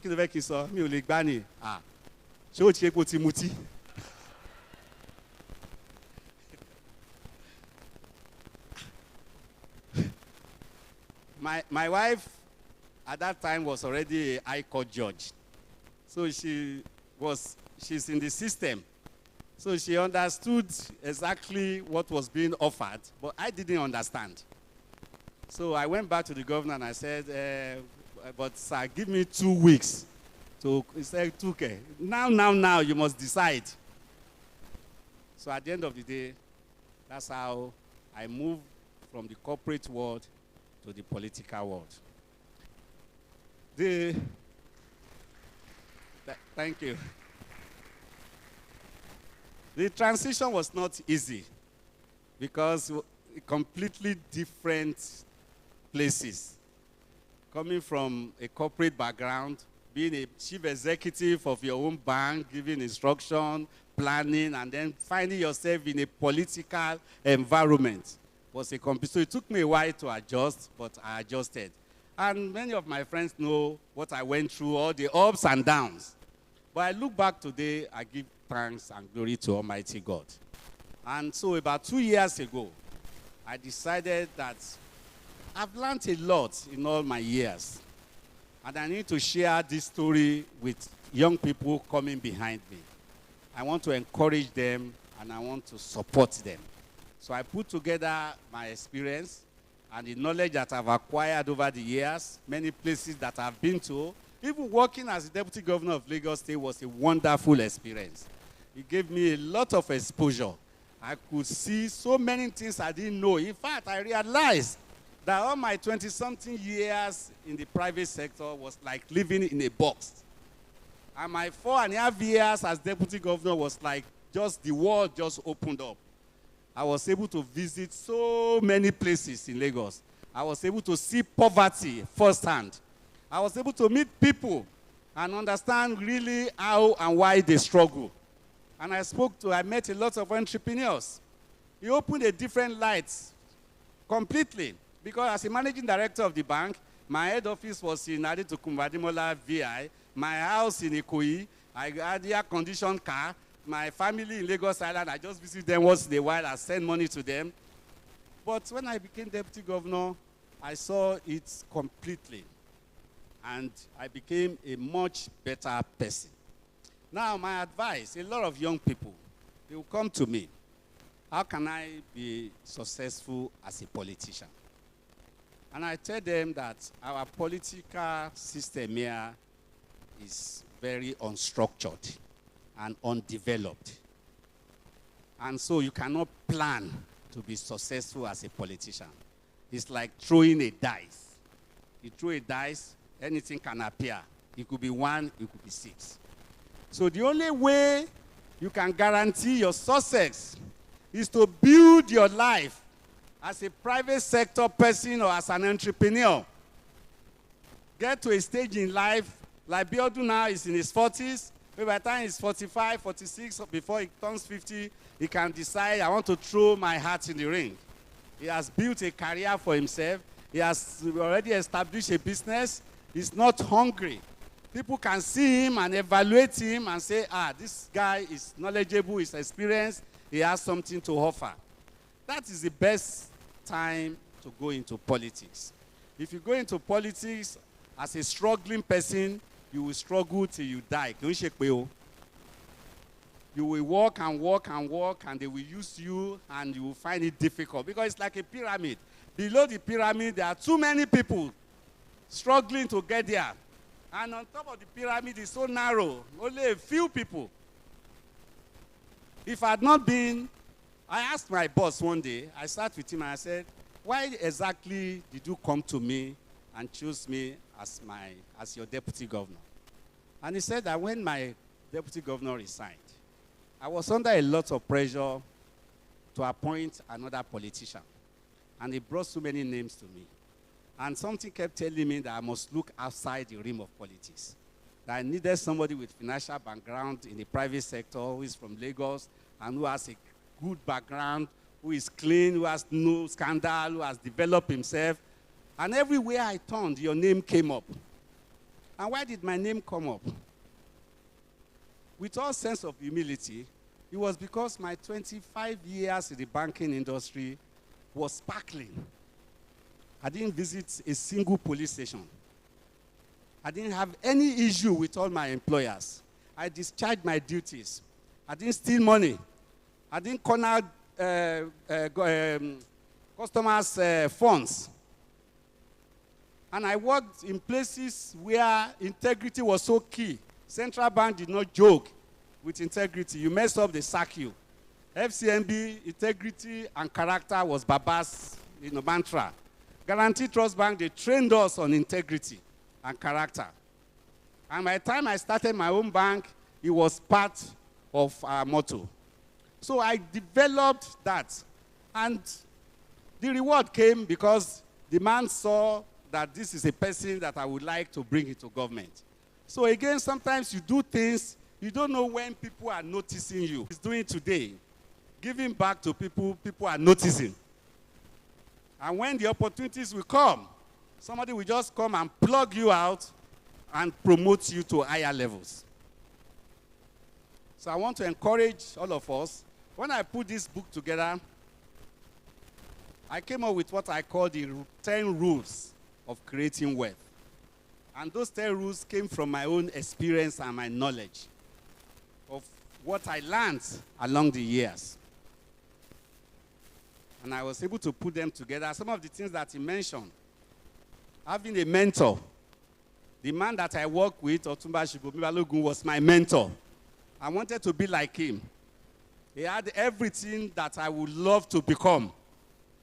And I learned a lot from him. And God just brought me to him and planted me right inside his office. And I took advantage of that opportunity. And then I had a passion. You want to do a business, you must first of all have passion for something. If you don't believe in something, you cannot succeed in it. And my passion at that time was to own a bank. That was my passion. Because I worked with a man who owned a bank. And you say to yourself, is that not a tall dream? And that's part of my rules of words. Dream dreams. As a young man, start imagining things. And start telling yourself that whatever you are imagining is actually possible. And I've seen a lot of people who dream dreams and attain those dreams because they stay on course on that dream. And they are determined to achieve what they have been dreaming about. And I talk about financial discipline. That you have to be a disciplined person. In fact, if you are not disciplined, poverty will discipline you. Keep on spending money, going to parties, praying, and then the following day, month, your rent is due, you are begging everybody to help you. The musician that you gave the money to is enjoying his money somewhere. And you are back home struggling to pay your next rent. So a lot of people in our environment, some people run a business. They have a bank account. The same business, the same bank account they put the business money is the same one they take money for food allowance, to buy petrol in their car. That is indiscipline as an entrepreneur. It's part of the things that they teach you in the school of entrepreneurship. Don't mix your account with that of the business account. Separate the two. As the owner of the business, have an amount that you are drawing from the business based on what the business is making. Even my grandmother, who was selling minerals and biscuits and sweets, knew that she should not touch her capital. At that time when I was growing up, I had this sense that my grandmother had money because the shop was always stocked with goods. And I would go there and I would ask for big money. And she will say, "Ubaya, owó ti fi ń ṣòwò ló fẹ́ kí n kó fún ẹ. Tó bá kú òun bí ti bá gbá ẹ." I didn't understand. But later I realized that you don't touch your capital. Whatever you spend as an entrepreneur must come from the income you are making from that business.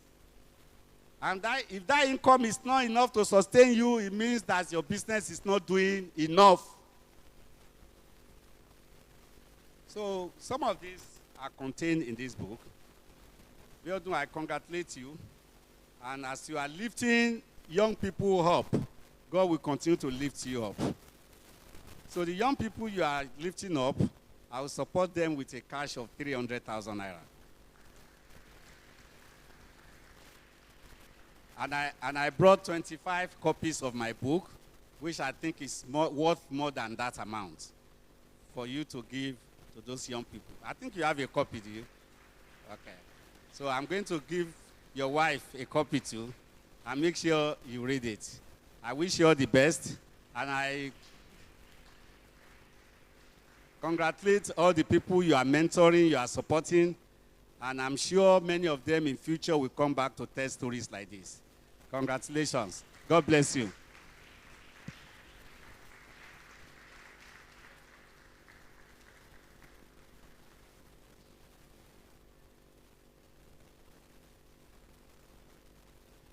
Ladies and gentlemen, you can do better, you can do better. Please, a sounding round of applause for the former Deputy Governor of Lagos State.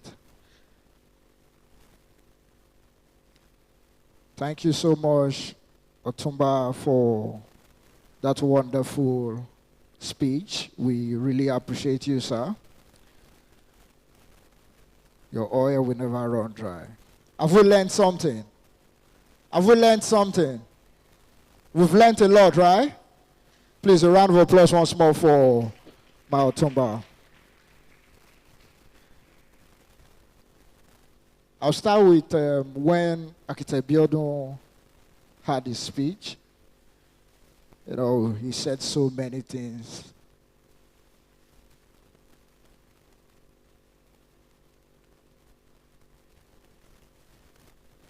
You know, he said so many things, Abiodun.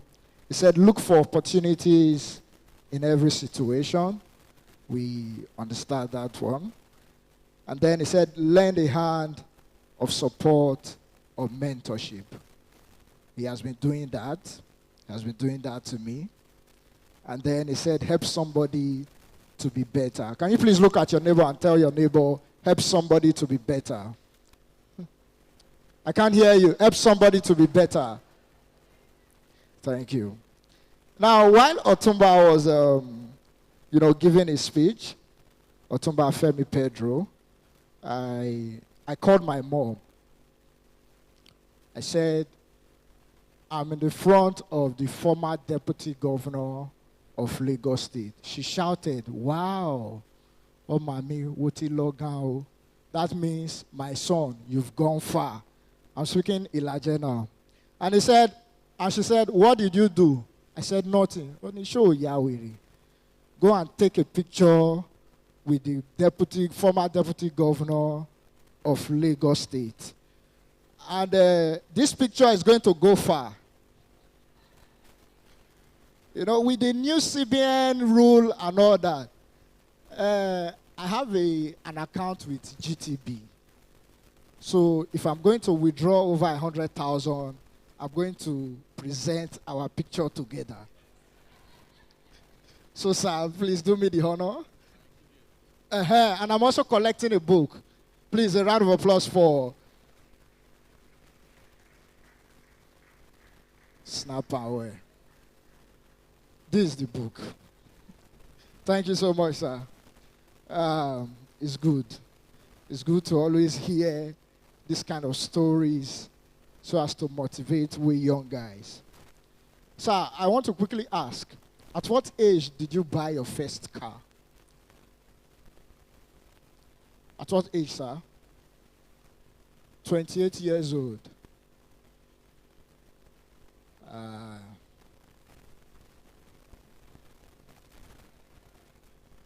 Actually, 21.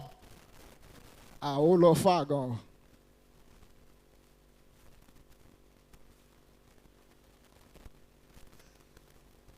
At 21, you bought your first car, sir.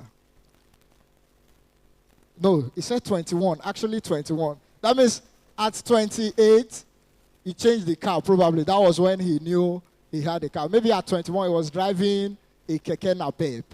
You get it? And at 28, he changed it, and now he realized this is a car. But yeah, moto long by the 21 years old. At 21, no.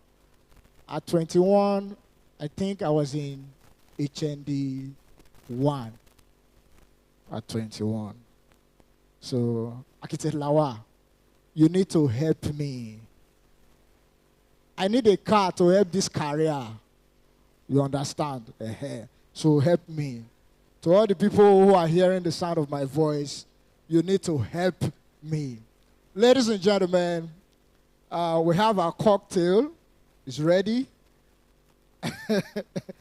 We have our cocktail, and at this junction, we just want to wine and dine. It's break time. You'll be served. We have a buffet, courtesy Architect Abiodun's Foundation. Please, a round of applause for that. So you can go around, mingle, take pictures, sell yourself. Just sell yourself to the next person, and then we'll come back in 15 minutes' time to continue with this wonderful event. Live band, Torpedo Band, Torpedo Live Band, You are going to serenade us with so many things. So, ladies and gentlemen, let's have this short break, and then we'll return and continue. 15 to 20 minutes. God bless you.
Ladies and gentlemen, we have 3 minutes more.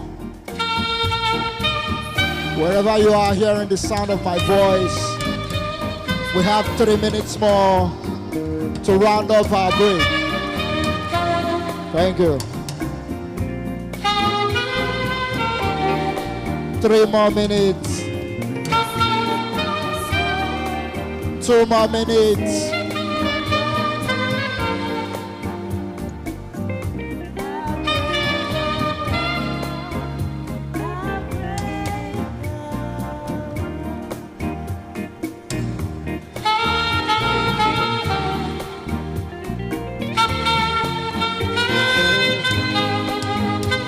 Two more minutes. We have food for the drivers. We have refreshment for the drivers. It's outside.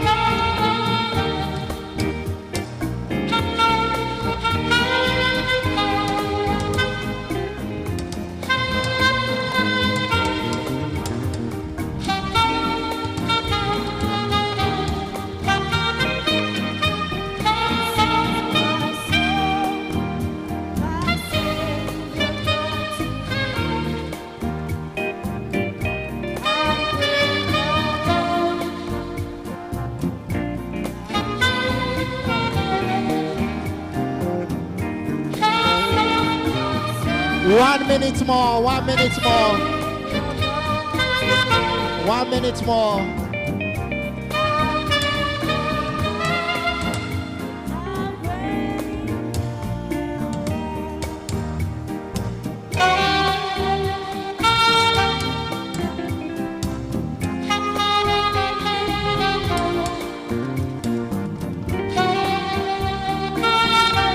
Why not?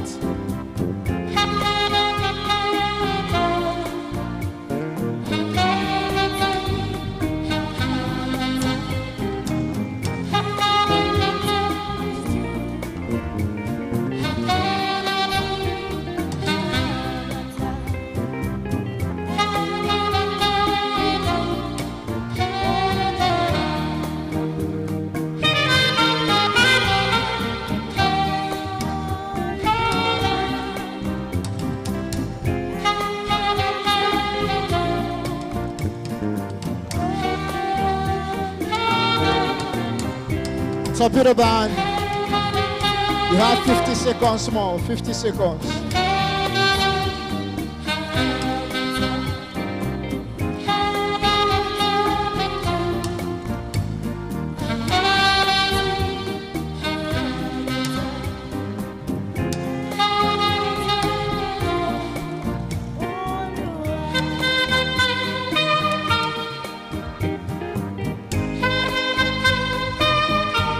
All right, let's be seated. So as we continue in the program of events,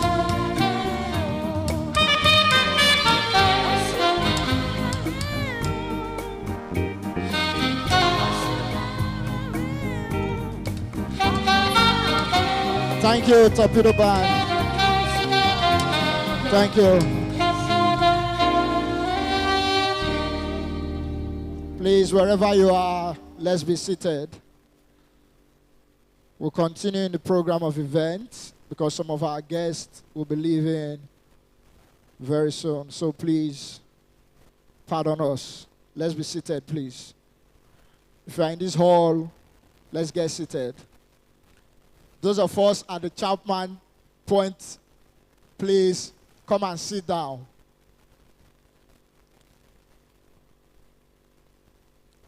Thank you. All right, ladies and gentlemen, we've had the keynote speaker, in person of Otumba Femi Pedro, the former Deputy Governor of Lagos State. Right about now, ladies and gentlemen, it's not a time for too much speech, but then we still have one more person to give us another beautiful speech. To read his biography, I would like to call on Mrs. Olubisola Fadumila to come tell us brief us about the person that is coming up next.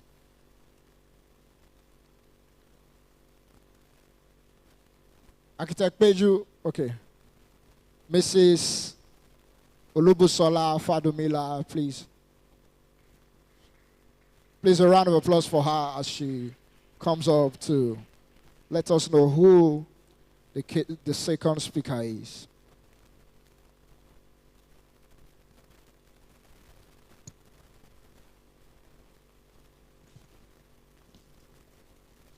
Good afternoon, ladies and gentlemen. It gives me great pleasure to be here this afternoon to introduce our next speaker. He is somebody that I've come to realize is a philanthropist, has the fear of God to the core. He's generous. He's so loving. As I feel a number of you know him, and some of you might come to know him. Our speaker is Mr. Johnson Olusegun Adewumi, JOA. He is the founder and GMD Chief Executive Officer, RBL Group of Companies, comprising of Rootforce Marketing Services Limited, an integrated marketing communication consulting firm. Business Stuff and Supplies Limited, a product distribution company, and Lacos Global Solutions Limited, a logistics and multi-services firm. JOA, as fondly called, is a graduate of biochemistry from the then Ondo State University, now Ekiti State University. He holds an MBA in Management Technology from Lagos State University. He started his career in the late 90s in Owerri after his NYSC with Chemi Sciences Nigeria Limited, and later moved to GlaxoSmithKline. He worked with few multinationals at both middle and senior management levels, namely Cadbury PLC, PZ Cussons PLC, L'Oreal, Smartmark, and is as an executive director in a couple of marketing communications firms, namely Tequila, Field Pro, and the Advantage Group, before venturing into establishing the RBL Group. Our speaker is a seasoned entrepreneur, a trained business planner and general business administrator with over 25 years of cognate experience handling and delivering seamless multi-level projects for value extraction. He is a member of a few professional bodies, namely NIM, ISMN, and a fellow of NIMN. He is a pastor in the Redeemed Christian Church of God and the current global president, AVCU alumni.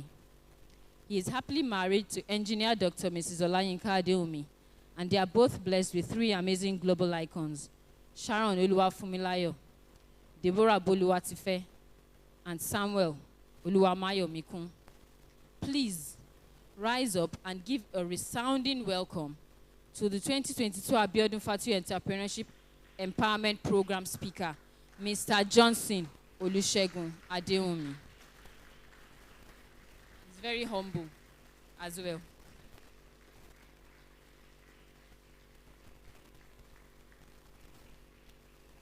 Thank you very much. Please have your seats.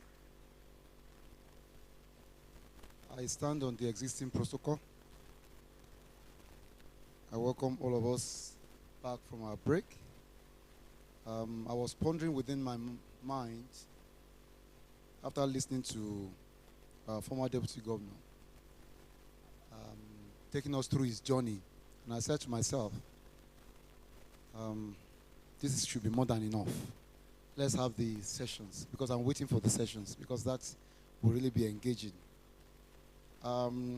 His journey has gone through the financial services route to entrepreneurship.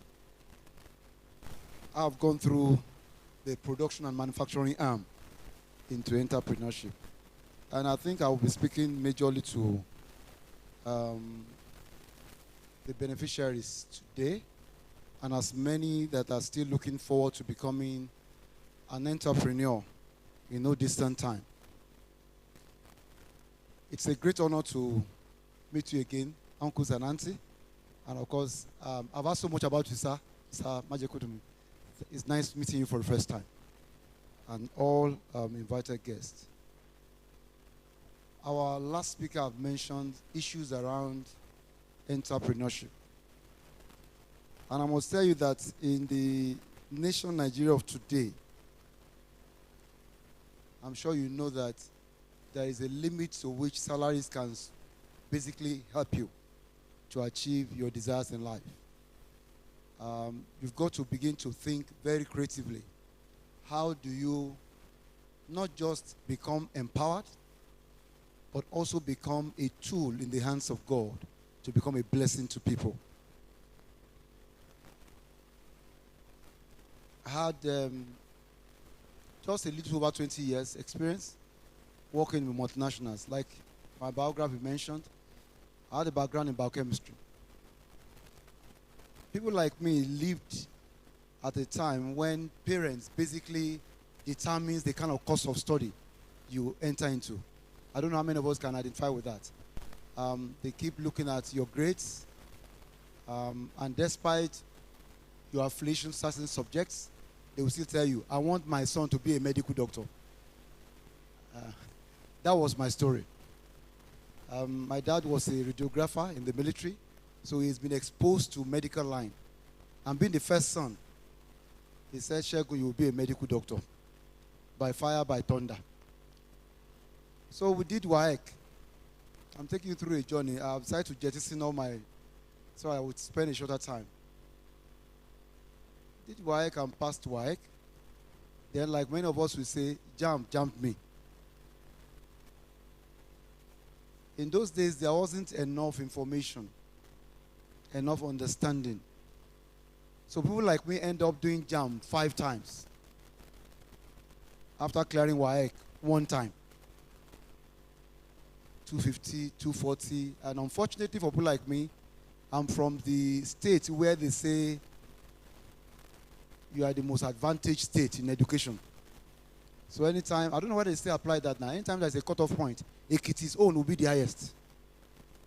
I'm still correct, sir. So those days, when you want to read medicine, you have to start 280, 274, 290. I was always entering 250, 240 band. And each time, they will offer me a particular course. The first year, they offered me biochemistry. My father said, no. You stay in the house for 1 year and do it again. Second year, Unilag offered dentistry. My not so educated father doesn't understand. He said, no. You have to do it all over again. At the 5th call, guess what I read? Biochemistry. But with that mindset, he still wanted me to finish biochemistry and go and apply it again for medicine. Now, I've started to take you through this route to understand that what you study in the university, let me start from there, is supposed to prepare you as a foundation for your desire and your passion in life. They are to provide you with the exposure that you require. A lot of us are skilled in certain things beyond the course of study. There is the importance of you knowing what you want and what you desire in life, where you can thrive best in the things of life. After working with few multinationals, I think I decided to call it a day some years back. And I needed to start off on my own. So I had a laptop and an internet provider called Spectranet. After dropping my wife, then lecturing at Unilag, I will do as if I was going back home, dropping the kids at Lupeju. I will go back to under the tree. I told that one day, I said, when my company is 10 years, I'm going to do something wonderful for Unilag. They never knew that a company was birthed through the Unilag campus. So after dropping at the University of Lagos Faculty of Engineering, I'll go to the health center. It has a big tree. I don't know whether that tree is still there now.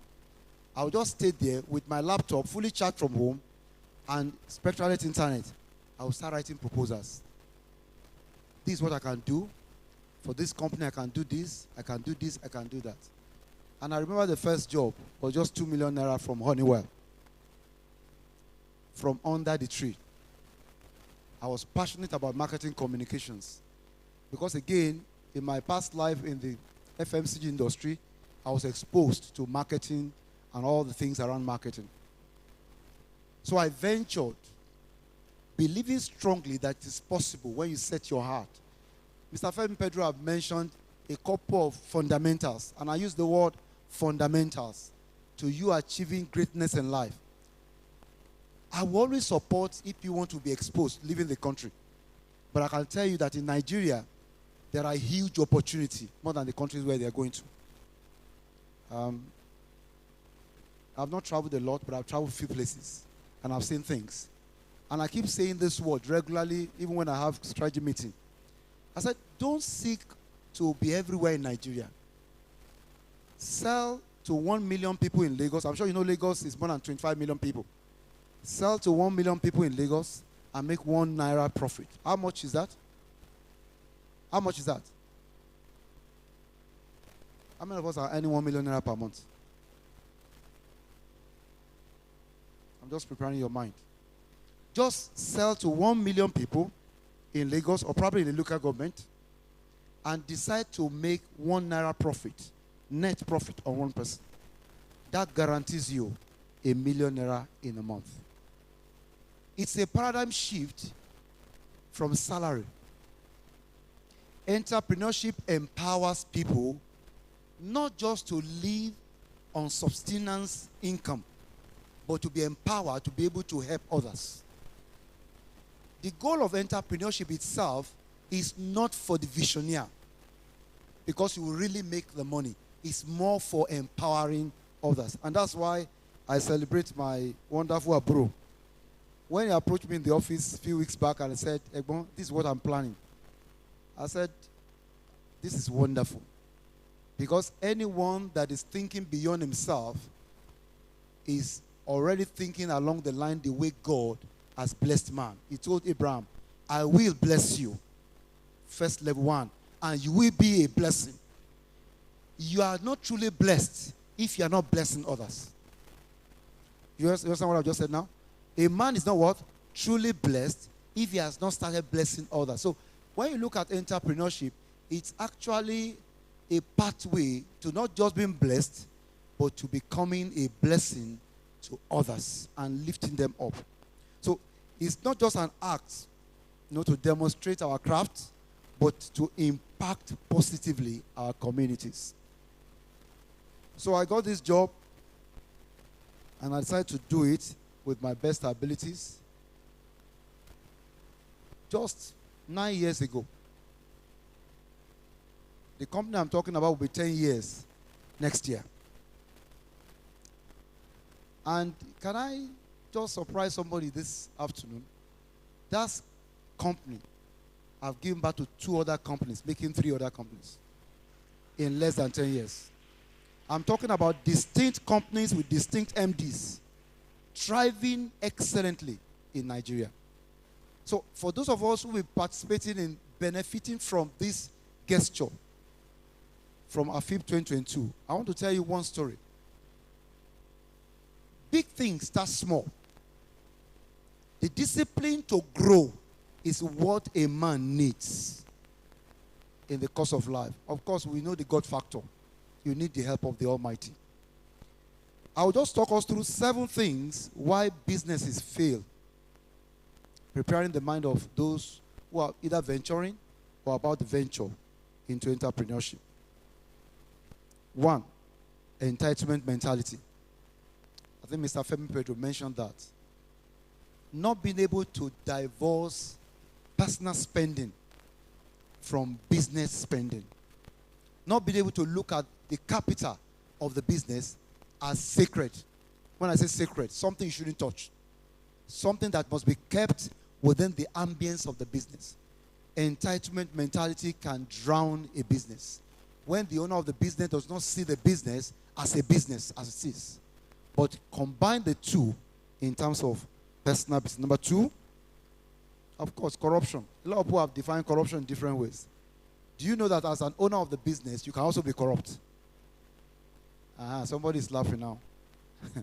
You can be corrupt. You can be the one that will lead to the downfall of the business. I had a couple of friends who said, look, how have you thrived in the country? How have you been able to sustain certain things that you do? And I said to them, when you are entrusted with a business, it's a place of trust. You mustn't abuse it. Sometimes business owners steal from the business, thinking that it's my money. Am I correct? It belongs to me. But in the next 2-3 years, you discover that such a business collapses. Why? Because they've not been able to track how they've been withdrawing from the fund, thinking it's their money. Corruption. It can drown a business. Business don't thrive in a country like Nigeria because owners of the business or drivers of the business don't see it as secret. Number 3, structure.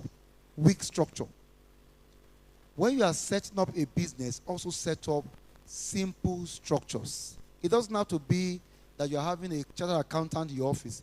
Small or medium-sized businesses can start with having documentations of your income and your expenses. What is your gross? What is your net? You must understand the basics. I was sharing with a friend, I said, a number of businesses by the younger ones will begin to have issues. Not because the creativity is not there, not because the skill is not there, but they've not been able to manage the general management of business, which is far different from skill. An IT person could have all the skill. If you don't understand the dynamics of the finances of a business, that business will likely go down. There is a need to have structure. There is a need to recruit your weakness. What did I say? Recruit what? Your weakness. As an entrepreneur, you can't be one size fits it all. There are things that you may not be able to do. You need to seek for help, seek for direction, seek for counsel. Recruit your weakness. I used to say this regularly. If you're going to build a business that will thrive, particularly in Nigeria, you need to recruit your weakness. So weak structure is part of our challenge as a nation in building a business that thrives. Number 4, lack of succession plan. I think my cousin just mentioned a moment ago that a number of businesses doesn't thrive 60 years, 100 years. Actually, a number of businesses that have thrived in Nigeria have been foreign inflows of business, not Nigerian-based business. Lack of succession plan. Even while you are retiring, I think I was sharing with Abiodun when he was in my office. I'm 52 now, and I'm already thinking of retiring. Yeah. I don't want to work till 60, 70. I want to be like, did you see the way he was looking, Mr. Fem Pedro? Will you ever believe he's 68? You won't believe he's 68. Something is working for him to give him peace of mind. It's possible for us also, but it takes careful planning. Very careful planning. Succession plan. If you are the visionary that started a business, you must also ask yourself, at what point do I begin to groom people and empower them to start taking decisions while you are still there?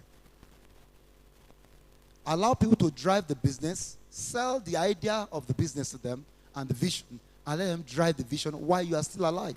Then you can see things also thriving. I interviewed a young man, I think 40 plus, a few weeks ago. I wanted him to be the head of agency for one of the companies. And I was asking him, what's your vision in life? I was looking for someone who I could also say, look, come and become the head of agency and also get 15% of the business.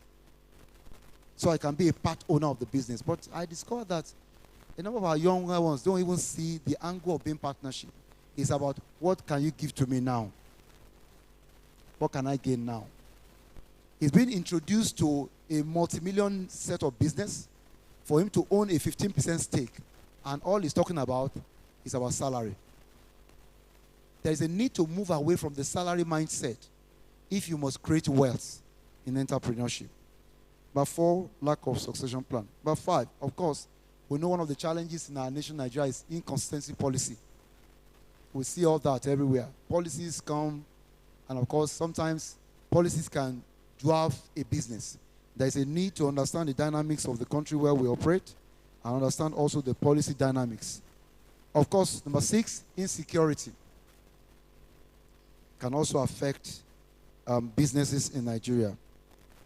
Number 7, the ease of doing business in Nigeria is quite very, very tasking. Couple of months ago, those who are into gas business have been having their own challenges. The ease of doing business in Nigeria. I have a friend who owned a gas station in Ado-Ekiti. He said he had two. He had shut down one. Because, again, the issue of security in terms of ease of doing business in the country. So we started this business many years ago with a very clear mindset of creating value, extracting value, and being able to support people. So for those who are benefiting from the grants today, one thing I want to have at the back of your mind is that what you are being introduced into should make a mark in you to say to yourself, I will also do this for somebody else.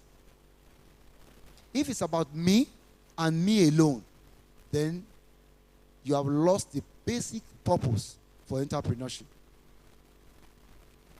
Entrepreneurship gives us the opportunity to be able to support others and mentor them to become not just financially stable, but also to become people that others can look up to. So empowerment through entrepreneurship is not just a Nigerian response to breaking the vicious cycle of poverty, but it's a global phenomenon. It's basically to ensure wealth creation and, of course, human development.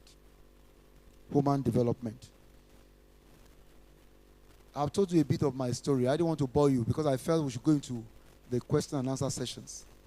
It's important that as many of us that are here today also take a cue from Abiodun. The most satisfying life and fulfilled life anyone can live is a life that you live for others. It's a life that you what? You live for others. The more you do that, the more also the Almighty will continuously bless you. I was sharing with an uncle of mine, over the last 10 years, we chose a community in Ogun State. Every week in, week out, 1,000 children are fed, are taken care of, are supported. Scholarships are given to them every time.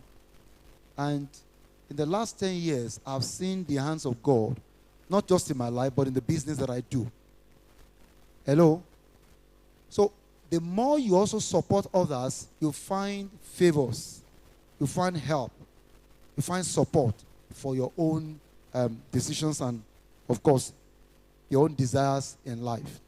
So it's important that all the things that we have been taught today, financial discipline, financial literacy, they are two different things.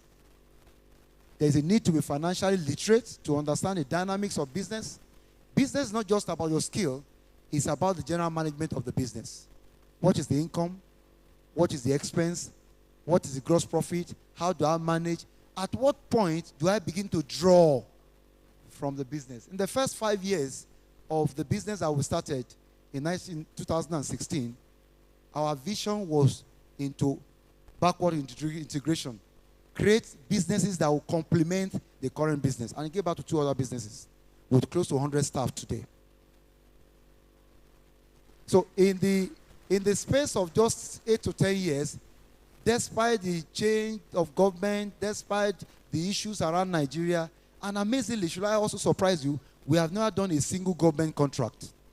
So you can actually thrive in Nigeria without necessarily knowing anybody in government.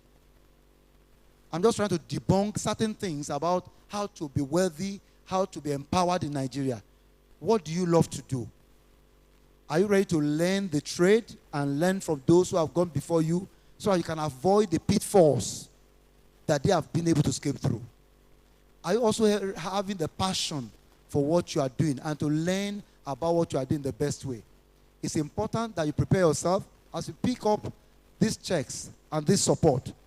The people giving it out are saying to you, I am supporting you.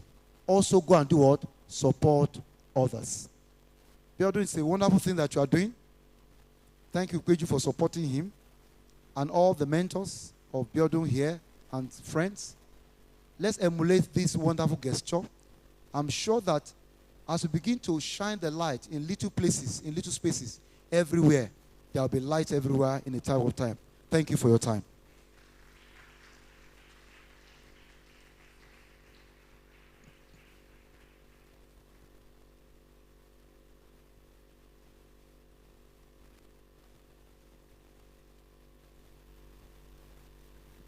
Thank you so much, Mr. Adeomi. Please, a sound round of applause for Mr. Adeomi once more. Uh, Mr. Adeomi said so many things, you know. But first, he started with Ekiti State, being an indigene of Ekiti State, which I love. You know, Ekiti State, the indigene, the people, they are known for academics. Yeah? I believe out of the 36 states in Nigeria, Ekiti State has the highest numbers of professors. So you can imagine that. Yeah, they have it. I did my ND in Federal Polytechnic at Do Ekiti. And we heard the stories. We see how they behave academically. There's a friend of mine who studied architecture, HND architecture. He has HND in architecture. He has BSc in biochemistry now. And he's going back to school to study medicine and surgery. That's to tell you the kind of family he's coming out from, because all his brothers, elder ones and younger ones, they are all professors of medicine. So he must always follow in that line. That's for Ekiti people. The Delight book where.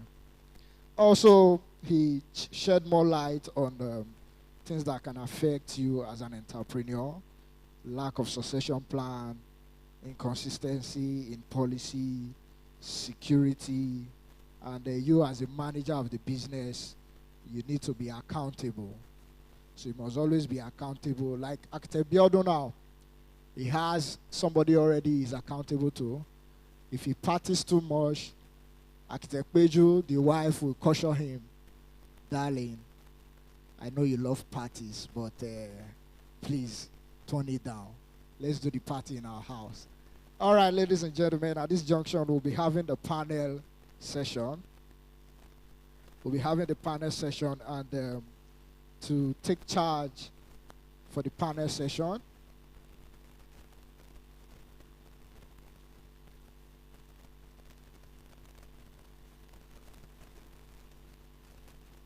Sorry, I have to recognize the presence of the Vice President of F's Club, Barrister Olaoluwa Osoyin.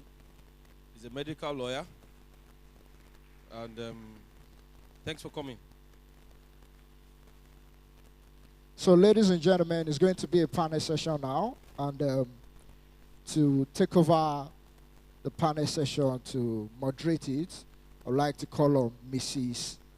Bolade Soyele. Okay, Soyele Shoyeke. Sorry, I'm very sorry. I just murdered your name. I'm very sorry. Please, a round of applause for her. A round of applause. Soyeke. Anito leke ni. Okay, Shoyeke. Okay. Good afternoon, everyone. Okay, my name is Bolade Shoyeke. Good afternoon, Daddy. Good afternoon, Mommy. All protocols duly observed. So, good afternoon, Architect Abiodun Fatuyi, Architect Peju Fatuyi. What you guys are doing is beautiful. You know that I tell you every time. It's not beans, you know, to put this together. Forgive me, I'm very young in my head. So the terminologies I might be using might not be like the seniors, and I believe it's fine because I need us to be very relatable. So I'll be calling on Mr. David Majekudumi for this. Thank you very much, sir.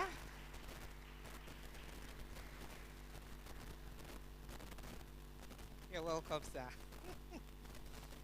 So this is the mentor Mr. Abiodun was talking about. I'm not sure if we all got a chance to know he's the one. Mr. Ladi Lahon.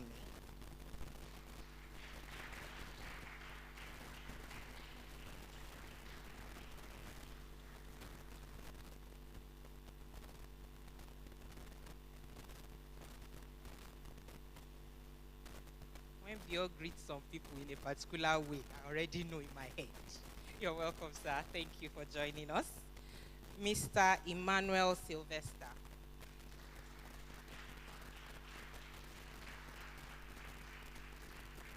You're welcome, sir. Mr. Shegun Adewumi. Oh, he's right here. Here is here. You're welcome, sir. And Mr. Akinola Olatunji Daniel.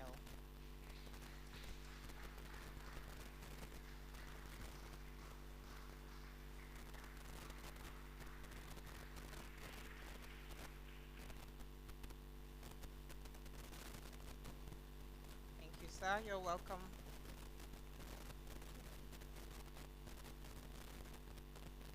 Okay, so the idea behind this is for us to take questions from the awardees. Um, some of us are looking young, some of us are looking experienced than some of us, because we are all young, really, right? So you guys have a chance to ask us questions. Whatever challenges it is that is relatable, that they can give you advice on, please make sure you ask questions. Opportunities like this, they don't come every time. So please, let's maximize this.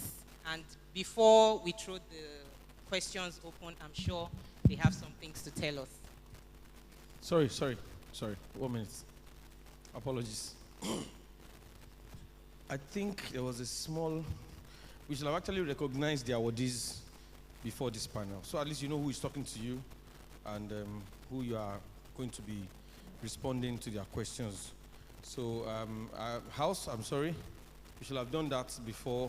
So quickly, we'll just... Bolade, you have the list. One day. You have the list. So just come and call the people that are around. Let them come out for introductions and go back to their seats. So when they're asking questions, they won't have to introduce themselves too much.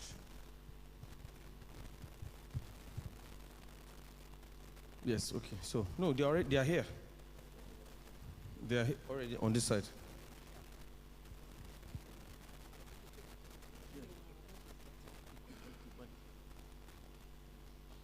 So you can be thinking about your questions, maybe some challenges you've been having, something you want to know more about, and they will also share their experiences on how they have been able to run their successful businesses. But while we are going to be calling your names, I'll just allow them to introduce themselves, their company, and what they do.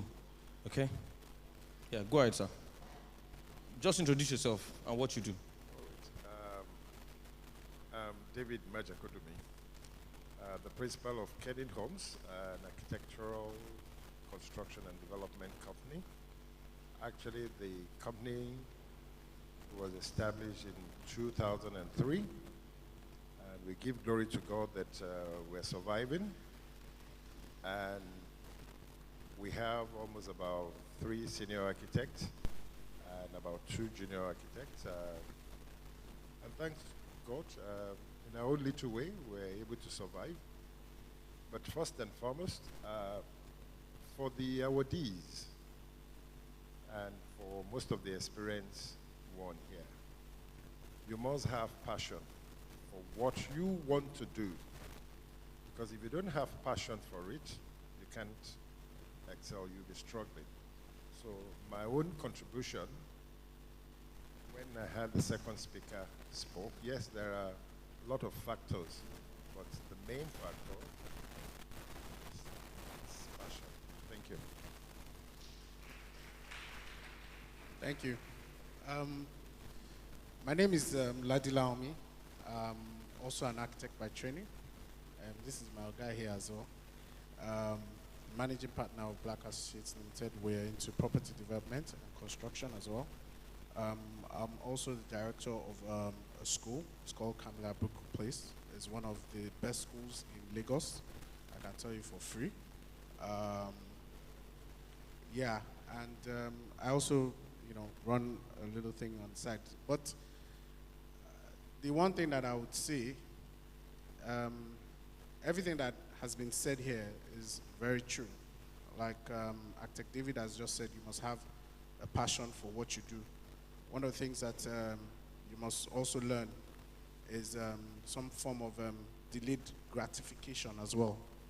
being able to balance out when you want to, reward yourself for the work that you have done. Because you must also be able to balance it out, because you must reward yourself, but you must do it at the right time. Like Otumba was saying, you can't take out of your capital to reward yourself, but you must also reward yourself, because that's what will keep the passion going. If you don't reward yourself, the passion will die. So you have to find the balance in doing that. So let me give it to the next speaker. Good afternoon, all. I am Manuel Sylvester. I run a freight forwarding agency. Business is not always rosy. What I thrive on is the integrity of my firm. You must always keep your business name intact. What I'm trying to say is your integrity should not be tampered with, because most times business thrive on referrals. So once you do not have that integrity, you might not get recommendations from people, and then your scope might just be limited. I just want the intent to know that integrity is key in business too. Thank you. Once again, my name is Shegun Adeomi. One other thing I didn't mention earlier on is the fact that failure is part of business. Failing is part of business. Actually, failing allows you to learn how not to do certain things in certain ways. I recall the second company we established. For the first 2 years, we were running to deficit. In fact, I remember the head of finance walked up to my office in the group office and said, we should shut it down, despite the assets. So I said, look, we believe in this business. There are certain things we are doing that we need to discover. We shouldn't be doing them that way. And in the third year, it broke even and started making profit. So you must, like one of the speakers just mentioned, passion is good.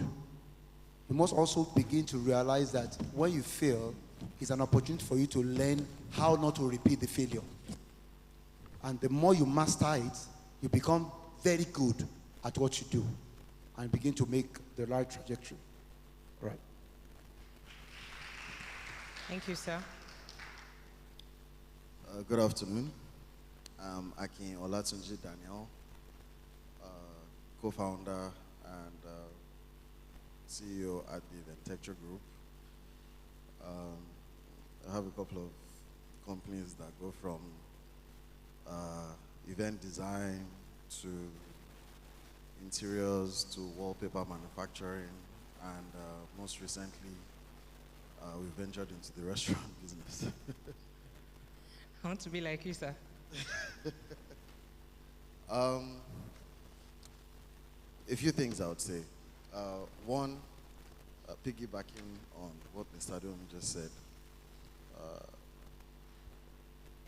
business is not as rosy as it's made out to be. There will always come, there are as many lows as there are highs. But one of the biggest lessons you should take is to never let a crisis go to waste. It's interesting that today's theme is taking opportunities. The biggest opportunities come during the biggest crisis, and your resilience during those episodes will allow you to see those opportunities and to seize them and make something from them. Thank you. Thank you, sir. I'm not sure, did you guys hear clearly what he said? He said something that really struck me. Don't let that crisis go to waste. I hope you got the kind of rema that I got.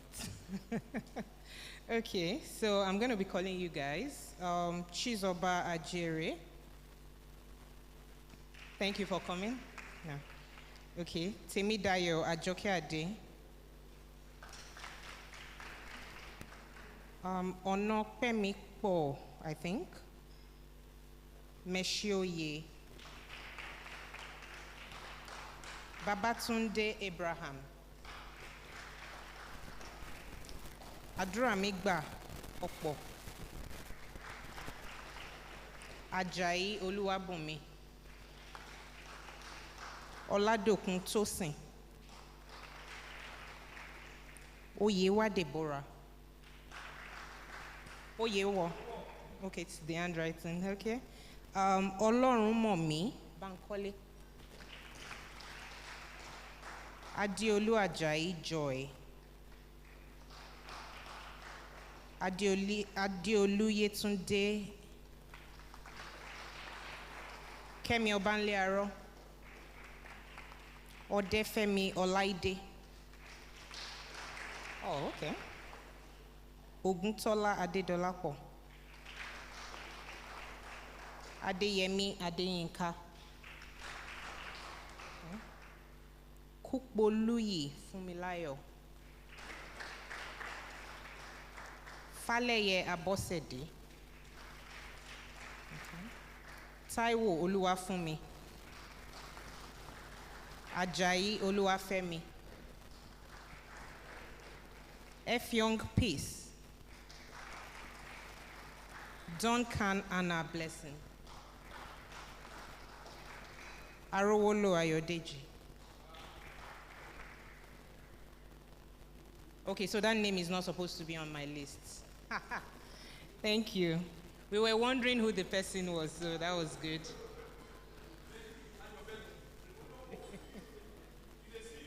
Ah, fantastic. Look at that. Okay, so sir, my first question will be for you, and I hope I'm speaking your minds. When Otumba Femi Pedro was talking, he did say, no, it was Abiodun Fatuyi. He did mention that Steve Jobs' common saying that the dots will connect. It's something that I resonate very well with, and I'm sure with your expertise, sir, you've been able to actually look back and see instances. You know, for those of us in the present, somehow we don't see that picture clearly. But for you who has been there, you can actually look back and say, oh, that thing I did 20 years ago, it actually became something today. Could you just give us maybe one or two instances? Thank you. It's more to do with investment.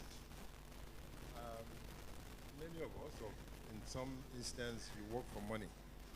But there's nothing as good as for the money to work for you.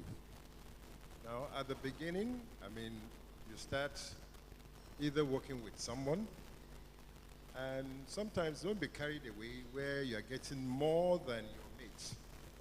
Because where you're getting more than your mate, you could be carried away by saying, I'm earning more than X or Y because we finished together. I must get a car immediately, or I must buy a new suit or a new wares. But it doesn't work out that way. Most especially when you start your own business.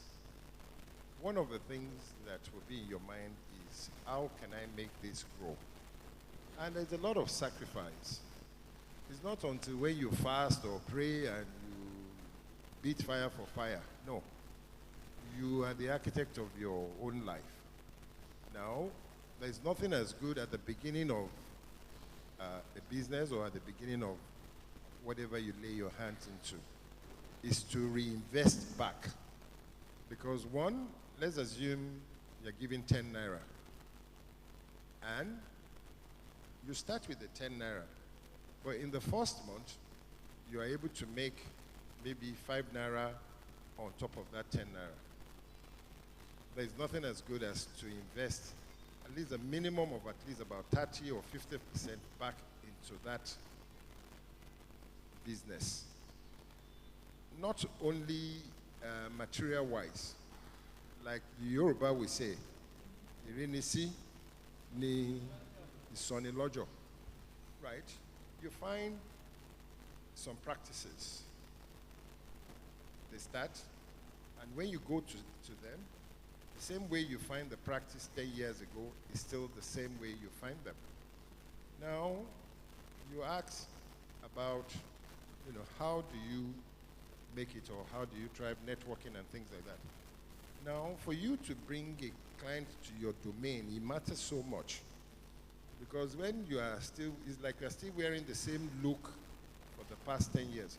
So part of our own secret is to improve on what we're doing, if not every year, but every 2 years.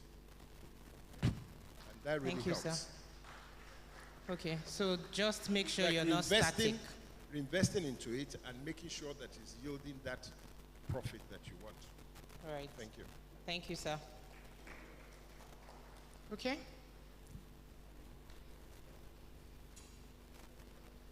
Who am I coming to? Who has a question for us? Great. Hello, good afternoon, everyone. My question is about mentorship. Is it compulsory to have a mentor that is in the same line of your business? Yes, when you listen to the first speaker, now I wish you've seen this man called Otumba Shubomi Balogun. Now, see, in terms of mentorship, yes, it's very important. You might not get them physically. Like the first speaker, the former deputy governor said, he's been looking at this man. He had him on the radio. And as God will have it, he eventually met him and his dream comes true. Now, I'll tell you the relationship between myself and the celebrant. We've met severally, and not only him, there were other architectural students or other architectural graduates that when we meet at the Architects Forum, they will look at you and say, I want to be like this man. Then you look at yourself and said, for someone to come to you and said, be my mentor. I have my partner in the office here, architect Abimbola Ajayi. The same thing, the ladies will come. Oh, we've read about you, ma. We've heard so much about you, ma. Please, can I have my mentorship under you? It's very important. Like the first speaker said, it's not necessarily that has to be physical.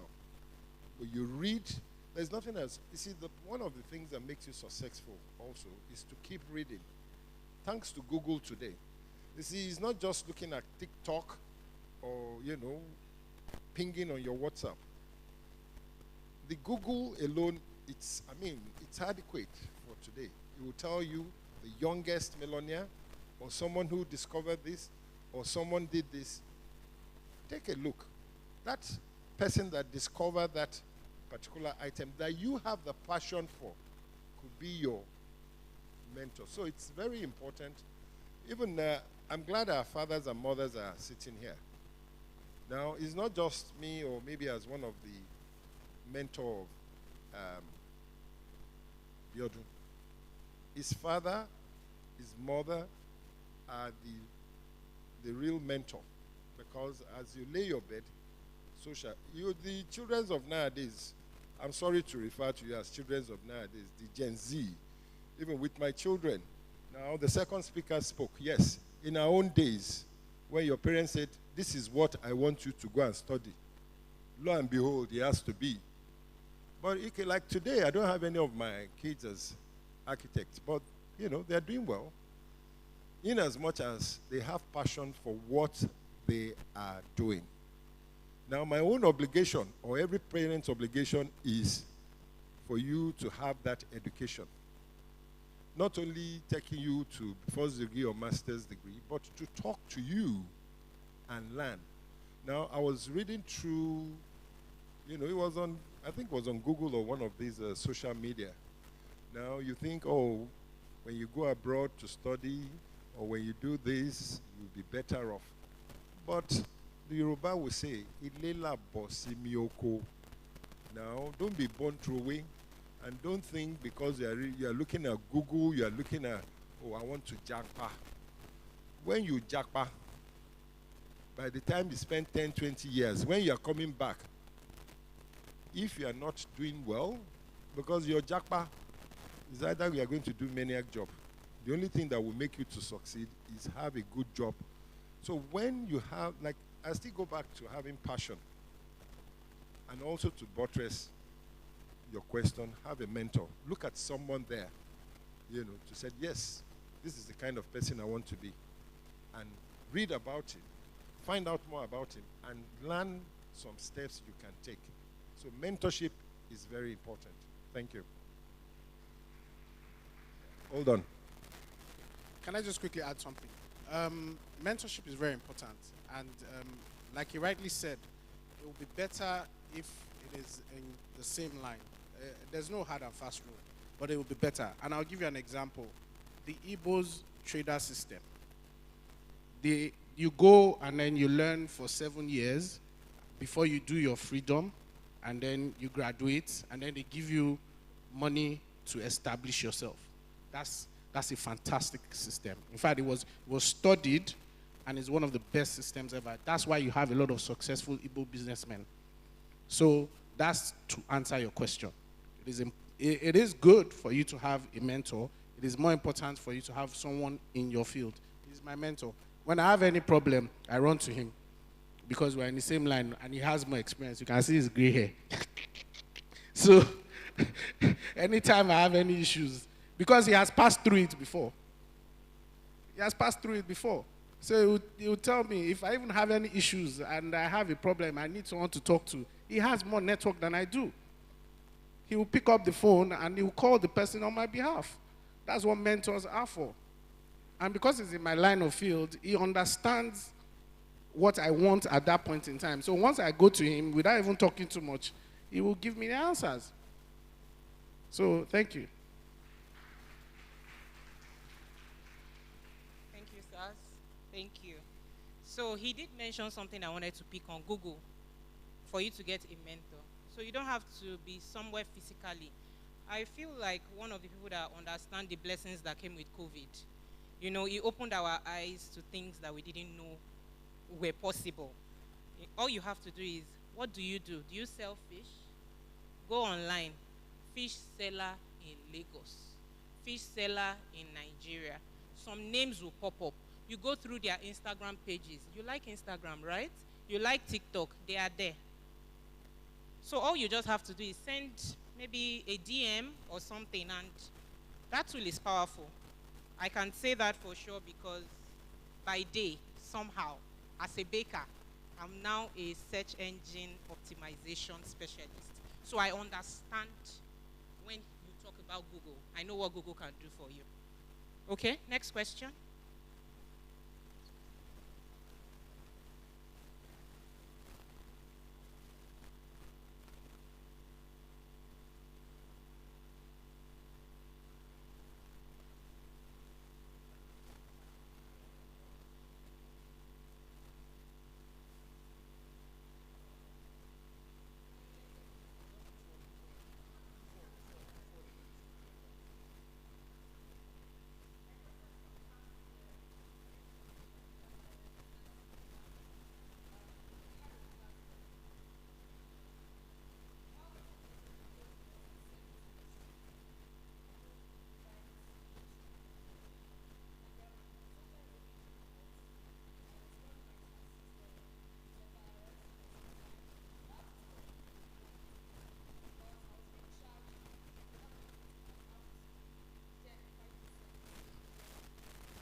Thank you for the question. let me just surprise you a little. I think 2 years ago, we got a letter from FIRS that we are owing federal government 100 million naira. So when you were asking that question, I just connected with it immediately. Of course, for us to owe 100 million, you can understand the turnover. So basically what you look at in accounts is to look at inflows. During your invoicing, the details of your invoicing is not in your inflow.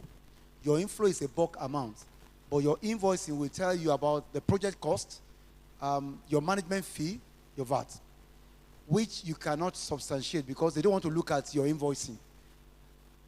I would advise at this stage that you get a tax consultant.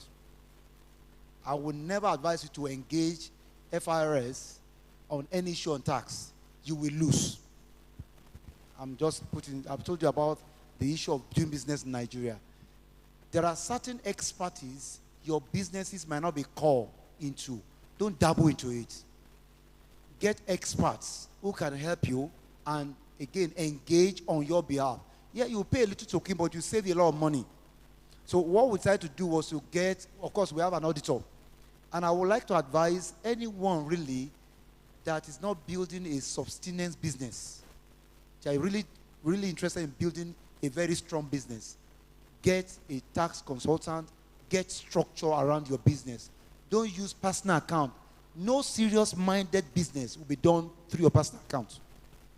So let your business account be business account. But get people who are professionals, who can help, who can also engage all the agencies on your behalf for a fee. In fact, it's better you get them on retainer. So at least every year you have an history, they can engage. Eventually, by the time we did all that, we didn't pay a dime to FRA. It was the same amount that we were supposed to owe the government to pay that we eventually paid. Are you following me now? So instead of 100 million, I'm telling you, for free, we paid just 4 million, which was the calculation of the auditors.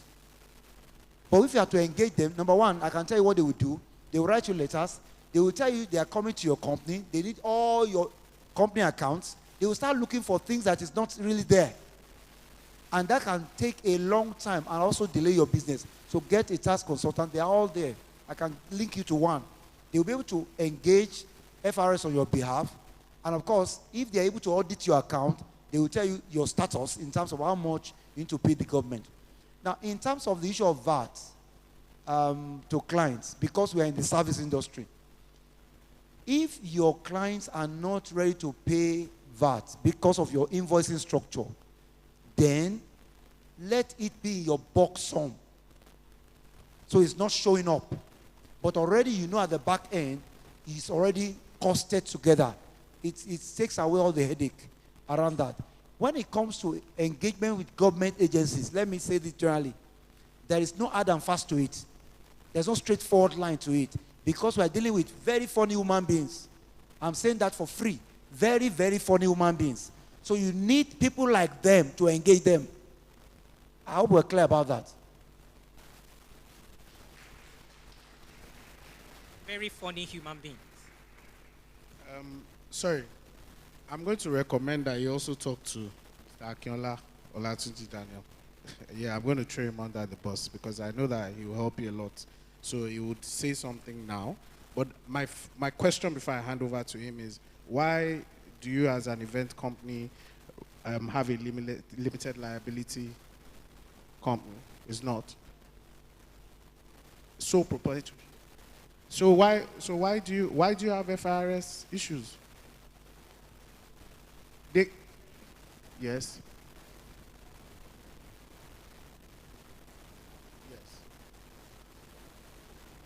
Yes. Yes. Yes. Yes.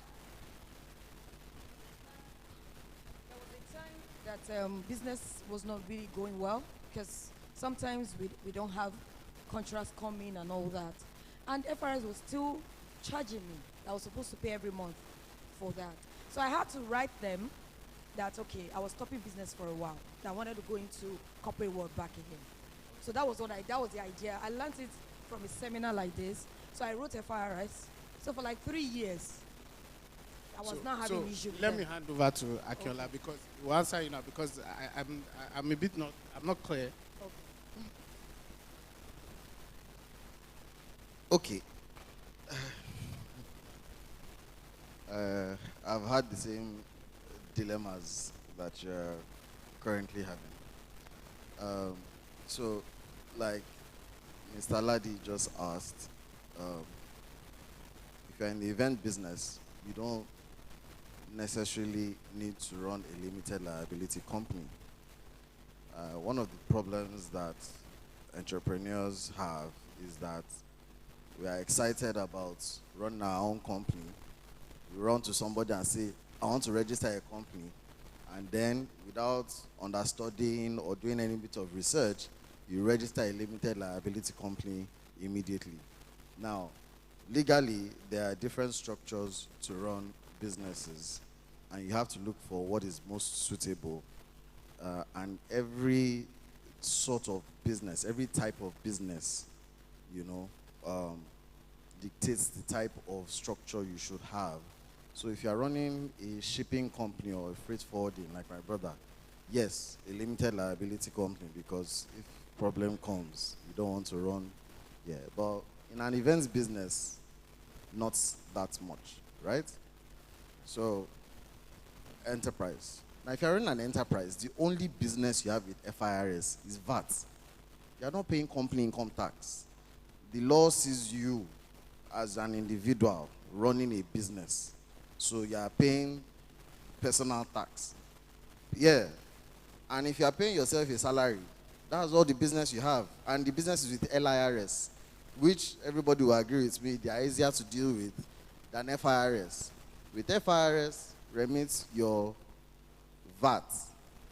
And the VAT question, he has answered it all. If you're having issues with, you have to be creative. You know, we had to come up with a creative solution as well, because we're facing the same problem. The first thing anybody wants to take out is, yeah, go and deal with your tax by yourself. Everybody for the tax man, blah, blah, blah.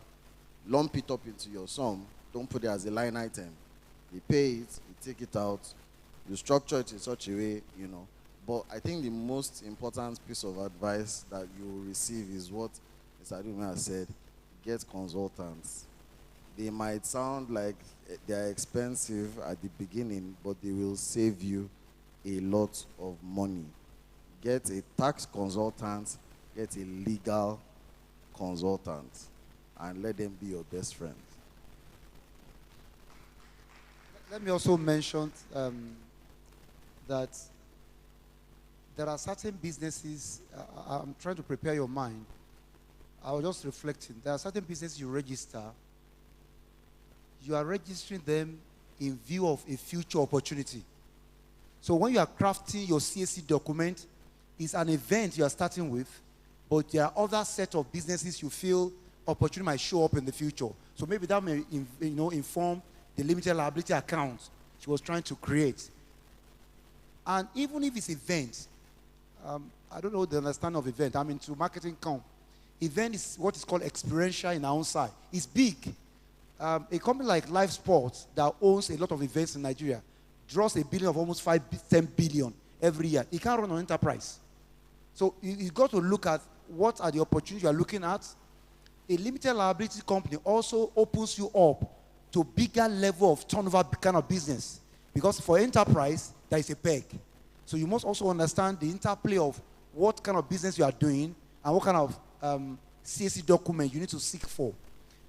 Having said that, your business should be structured from the word go. It may take some bits of money from you, but it will save you a lot on the long run.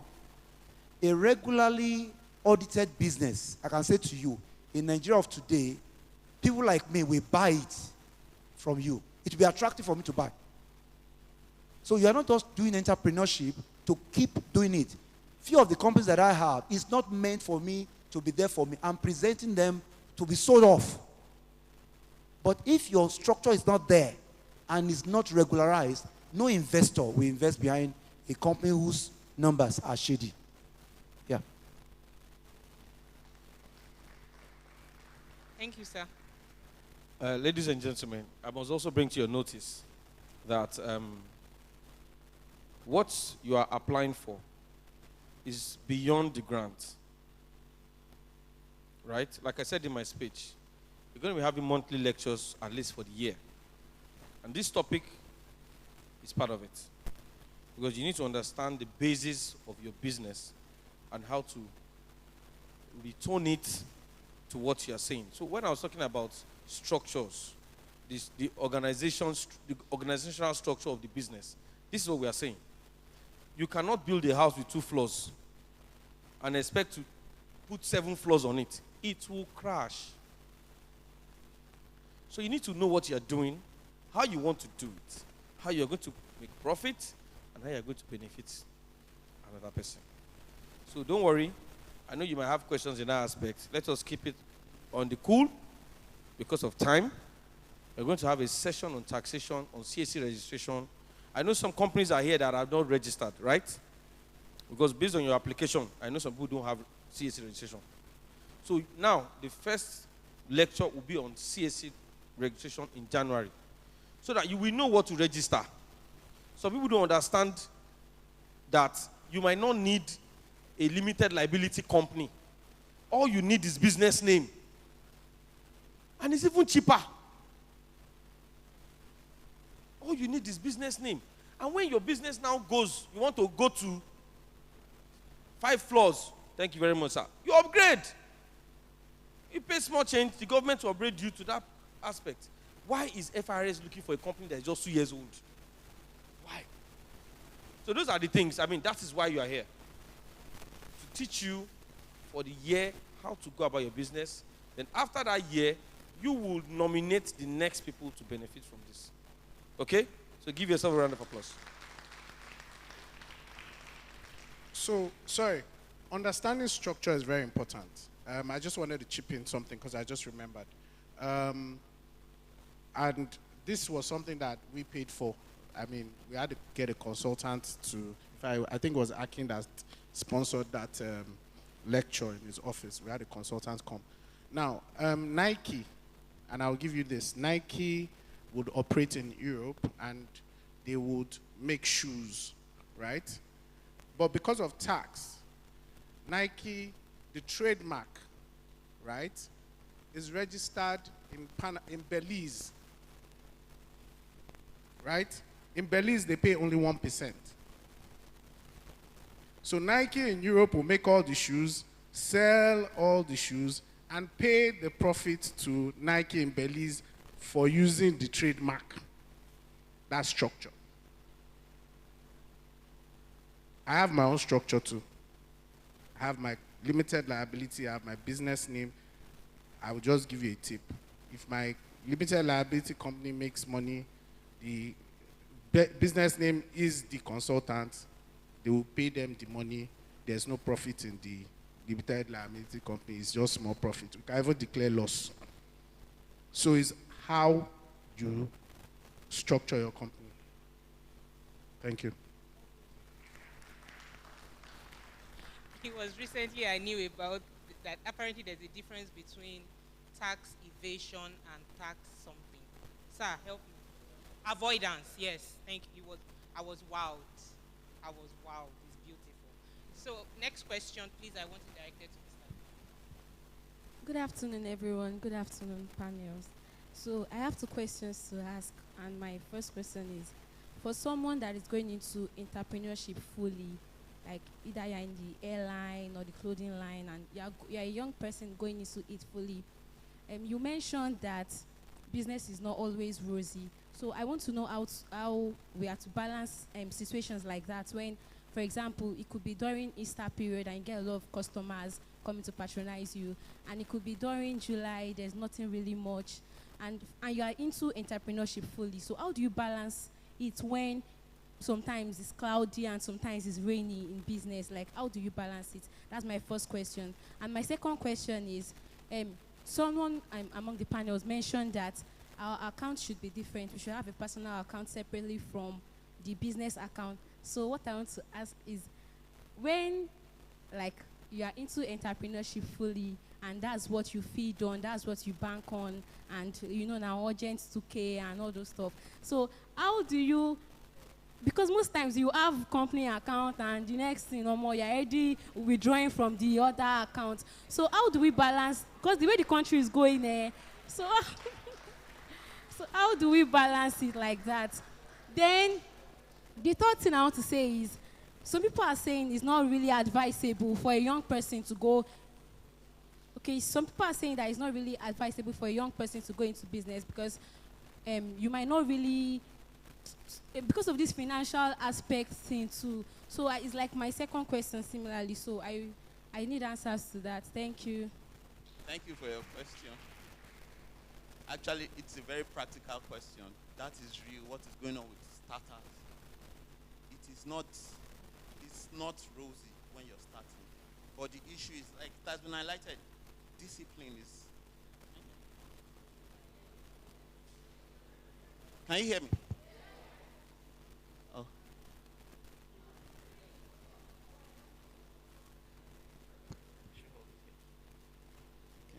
Oh. Okay. So discipline is very important. I understand the urgent 2K when you're starting. If you're doing a clothing line, first of all, don't deceive yourself. Just start with what you have. If you are doing a clothing line or something, you don't need a space or a shop or something. Just start from your home.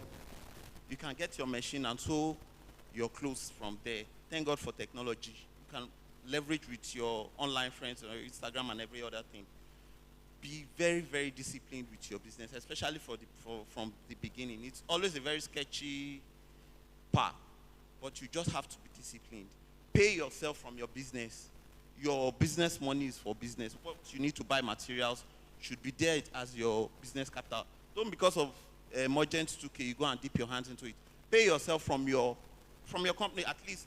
Okay, if you're running a small and you're starting, make your salary even as little as 10K a month. That one should be your own. Differentiate it from your company's funds. It's not that when you want to recharge your phone or you want to do this one, you go and dip your hand there. Your company is a different entity. It is different from you. You can source for your urgent 2K from elsewhere, but be disciplined enough to keep your company running, and do not envy somebody else by going to, you want to start a clothing line, you need a space, you need AC, you need like, you can do that one from your home. It is very, very possible. You just need a small space in your house and you do what you want to start. Thank you.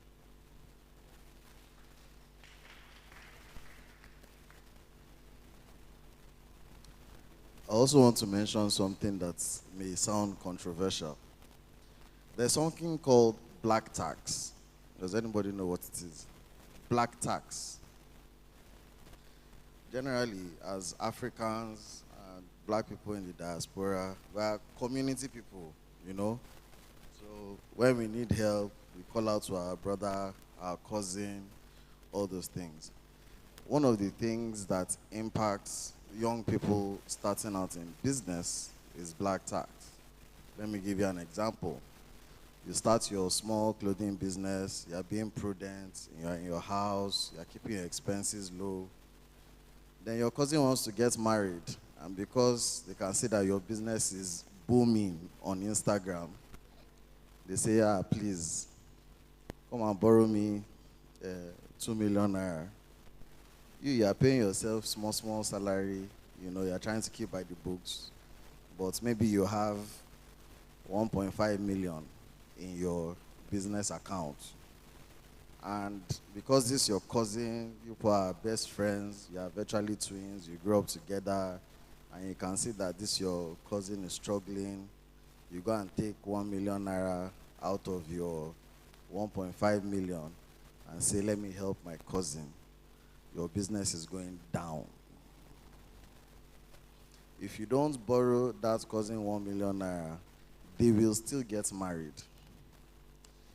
They might not speak to you for the next 2 years, but trust me, if you are financially prudent, you stick to your guns, you stay in your lane, 5 years down the line, when you are successful, you people will become friends again.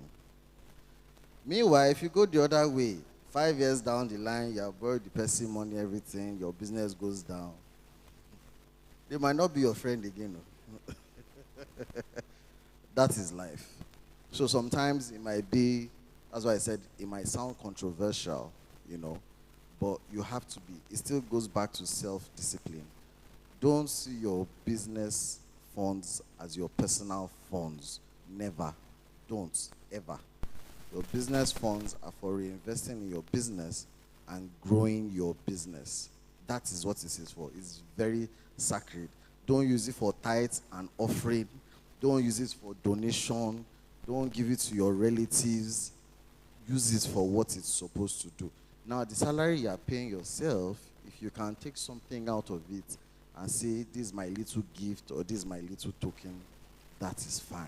Those are your personal funds. Leave your business funds as your business funds.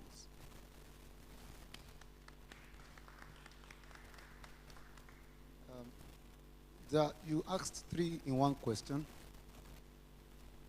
January to December, because you are in the service industry, certain businesses will come January to April, May to July or August. Maybe you are even into seasonal business. Now, the beauty of entrepreneurship is to be able to understand your type of services or products, your seasons, when to conserve. One of the biggest beauty of entrepreneurship is a skill to manage cost.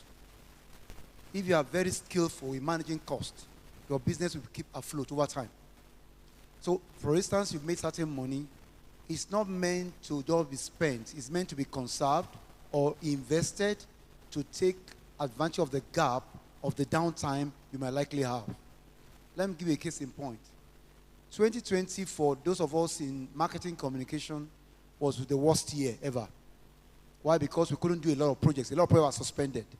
But for people like my own firm that have invested in another firm, which is into product distribution, food, all through that COVID, I was fluid.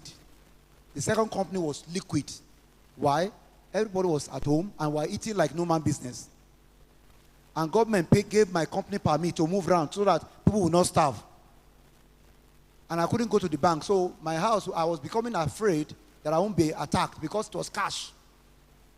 So during the time we were making money on the first business, we were reinvesting it back in the second business that could complement the first business in case there's an issue. So you must start thinking creatively as an entrepreneur that if I'm doing a business and I'm making profit, who are my biggest vendors? Can I become the owner of the part of the vendorship so I can become complementary to my business? In that way, you are conserving costs. If the person provides them buses for you, for instance, particular year, we discovered that we spend close to 300 million naira on renting of buses for some of our projects. So we said to ourselves, 300 million naira turnover is good for a good company. Let's start a new company. So we started a new company and start buying them buses. So we start paying for rentals. So when company A uses the bus for company B, there is no money movement. It's only paper. Are you following now? It was only paper that was moving. There was no money because the funds were being conserved to be able to do the business. So you must look at your business, the time that you have money, how do you conserve the fund? Conserve not in terms of keeping liquid, because in today's business, you don't keep liquid in the bank. It depreciates. You invest in appreciating things. And that's why there are 2 ways to spend. Either you are spending on depreciating assets or you are spending on appreciating assets. So you must understand the dynamics of that in terms of taking care of downtimes. Downtimes always come in business. It will be January to December. Downtime will come. Now, in terms of the 2 businesses of your account and your personal account, it's a very tricky issue with entrepreneurs. I don't have money and there is money in business account. Let me quickly borrow 1 million naira. Very, very tricky. And once it becomes an habit, that business will never grow. So, like I said, discipline. Thank you, sir. Okay, I'll just take a few minutes. I'll be very real with you. You're going to do it. In fact, we have a term for it. We call it dipping. When you have to go deep in, you are going to experience it. Sometimes they say experience is the best teacher. Even Dangote, I think it was at our LBS graduation speech, he was telling us that the first time he had over $1 million in his account, he went to withdraw it from the bank just to physically see the cash, and then he took it back. So there's that excitement when you make money. Now, they've spoken about discipline. One thing that we have not talked about is accountability.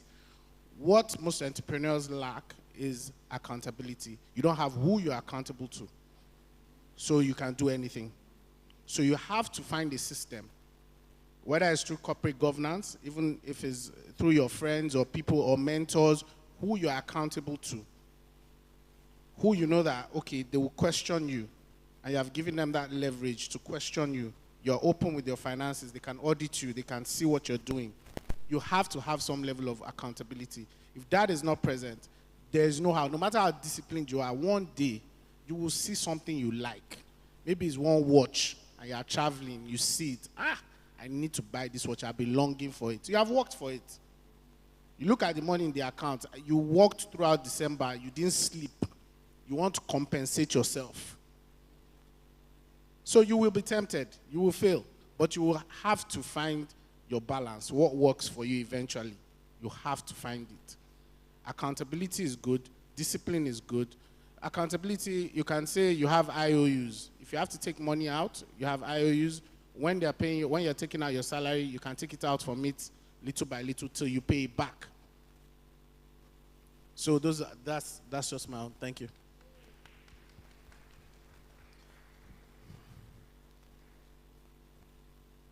Sorry, this is not part of the plan. But guys, are you enjoying the session? You would like to ask them more questions, Abby? Because we want clarity. Sir, I'm here to beg. So that when we call on you, sirs, you will come to our rescue. You will come to our aid. I understand that you have busy schedules and the rest of it. But even, like we said, it can be virtual. It's maybe you give us 2 hours one day. We just add you to our WhatsApp group, and then you enlighten us, and then we can take you out and, please, we would appreciate that. Can we count on you? Have I spoken for you? Bolade, thank you very much. Saz, I want to thank you personally. I'll start with my uncle. That's my uncle, Uncle Shegun. See, Uncle Shegun is awesome. So when I was planning this, I think the closest person that actually maybe had an idea that did not have an idea is Busola Fatuyi, who happens to be my immediate younger sister. And, well, married to my friend. This is my friend in black tie here. Stand up, Ayodele Fadumila. That's my friend that married my sister. Okay? Our family is very straightforward. You will understand everybody. Don't worry. So, Busola was like, Abiodun, have you spoken to Uncle Shegun? So I'm like, because Uncle, I must tell you the truth, it's Busola that actually slighted me to you. I'm like, how can I have missed this kind of man in my family? I said, okay, don't worry. In fact, she was in London when we spoke about this, right? And then I said, okay, I can't call Uncle on the phone to discuss this.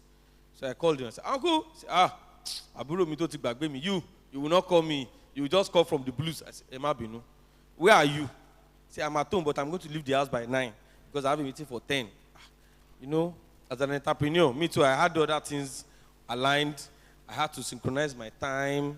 I came to meet him in the office, and then we had a conversation for 20 minutes. 20 minutes conversation is what you see. My uncle is supposed to be traveling to the US today. Are you still traveling, sir? He's still traveling. And he told me, he said, Abiodun, I will try and move my ticket because he was supposed to travel yesterday, right? And in my presence there, he was already calling his people to say, hey, you need to give me 24 hours. So please help me give him a warm round of applause. Thank you very much, Uncle.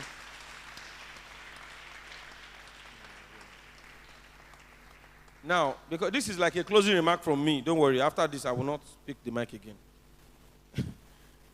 Then I want to thank my father, my mentor, architect David Babalola Majekutum.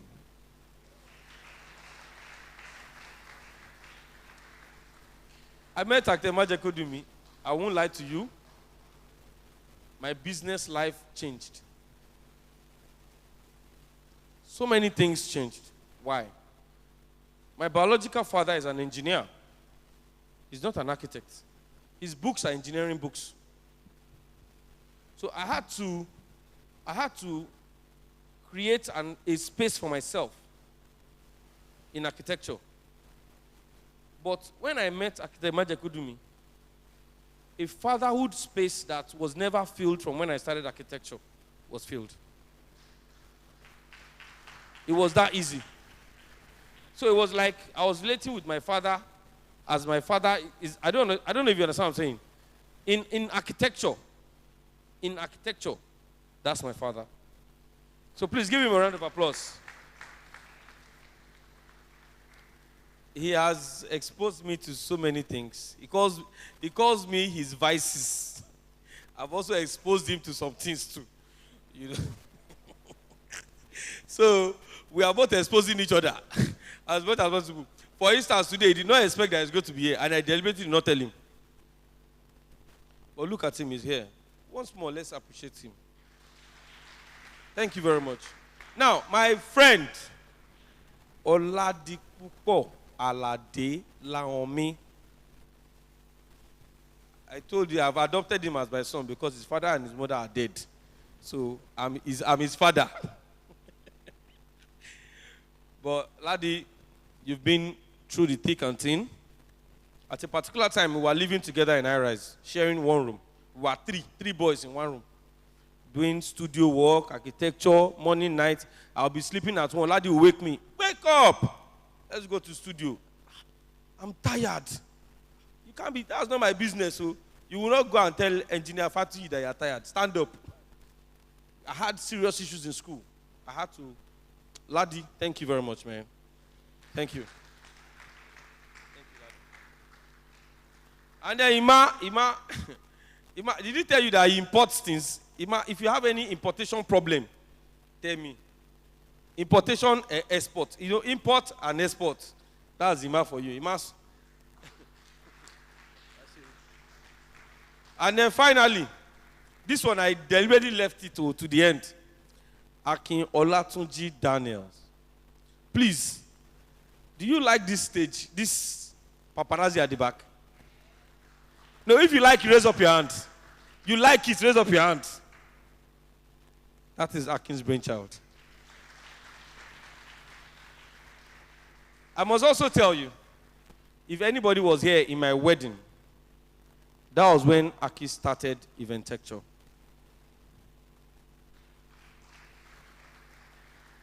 In 2012, I went to Akin's house/office. This is a real entrepreneur. This is an entrepreneur. He's entrepreneurial from head to toe.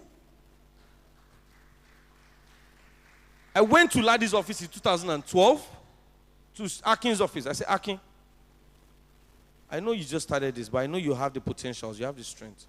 I'm getting married.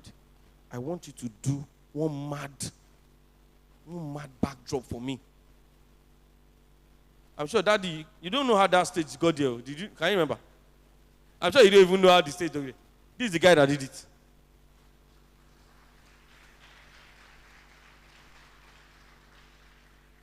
And anything that has me, I'm the chairman of the Lagos Architects Forum Organizing Committee. When I became chairman of that committee, we have never had a stage that is less. In fact, we have been killing it. My chairman, can you testify? We have never had a stage better than when I became chairman of that committee. Of course, because I know the right person to go to. So all of you sitting down there, I pray that one day I will talk about you the way I'm talking about Akin.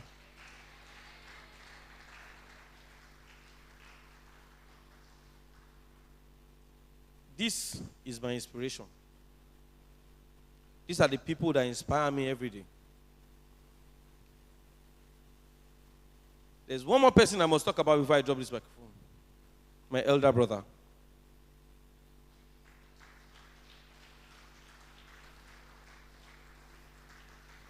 My brother is an epitome of greatness. I won't lie to you. That is actually my main inspiration. My brother, one time I was in Unilag, I would go and meet my brother in UCH. My father doesn't know. I will enter bus to Ibadan from Unilag because I knew that when I get to Ibadan, first of all, they will receive me like a king. All his friends say, talk about. I'm wondering like, Emi no. Wow. So I enjoyed that feeling, So I loved going there. And then when he came to Luth, I was practically living from his room when he was doing his house job in Luth. I was sharing room with Ladi then. I mean, we had some time out together. And that was when he actually met Ladi and Doyin and all my friends that we used to move around, right? Baba. Now, he might not understand the influence he has had on me, but I want to make it clear today that sometimes I want to take a decision. And I'm saying this so that you all can understand that your family, aside from your friends, is all you have. And I'll tell you the point I'm trying to make. Baba is somebody that, when I talk to him, I only need to talk to him for like 30 minutes. We don't talk, Sir, have we spoken for 3 weeks? Not even a word. He knows that this boy. I mean, I know that. When the crux is there, I will call him and say, Baba, this and this and this are the issues. And my brother will tell me frankly. I might not like what he will tell me. Don't get it wrong. He might tell me, and I'm feeling so pained that how will my brother talk like this, but I know that's the truth. So he's not cared about my emotional feelings. He cares about my progress. Understand me? Progress. The grants you are going to get, you and I know that is nothing. What is important to the John Fatuyi Foundation is your progress. Why I'm saying all this is for you to understand why you are here. I'm not here to come and maybe collect grant and go. Hello? We are going to make sure with your cooperation that you progress because you are a part of this foundation. And this foundation is known for success. So please cooperate with us. Whatever we tell you to do, we will look for a convenient time agreeable by all of us, and we'll do it. As much as possible, we help ourselves, and we make progress. Is that okay? Finally, before I drop this microphone, I must thank my parents. I can't thank my parents enough. I've seen my father wake up at 4 a.m. and go to work. I've seen him what's the word now?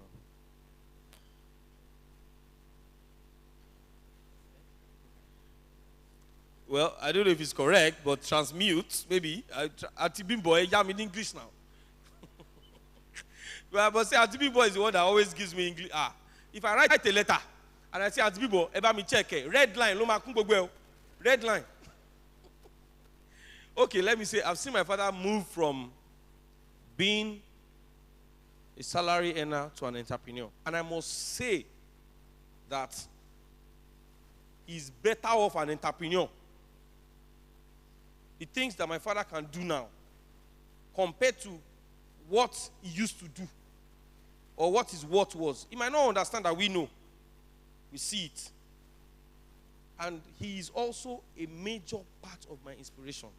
My mother, Deaconess Fatuyi, I said something about her, but Daddy wasn't around then.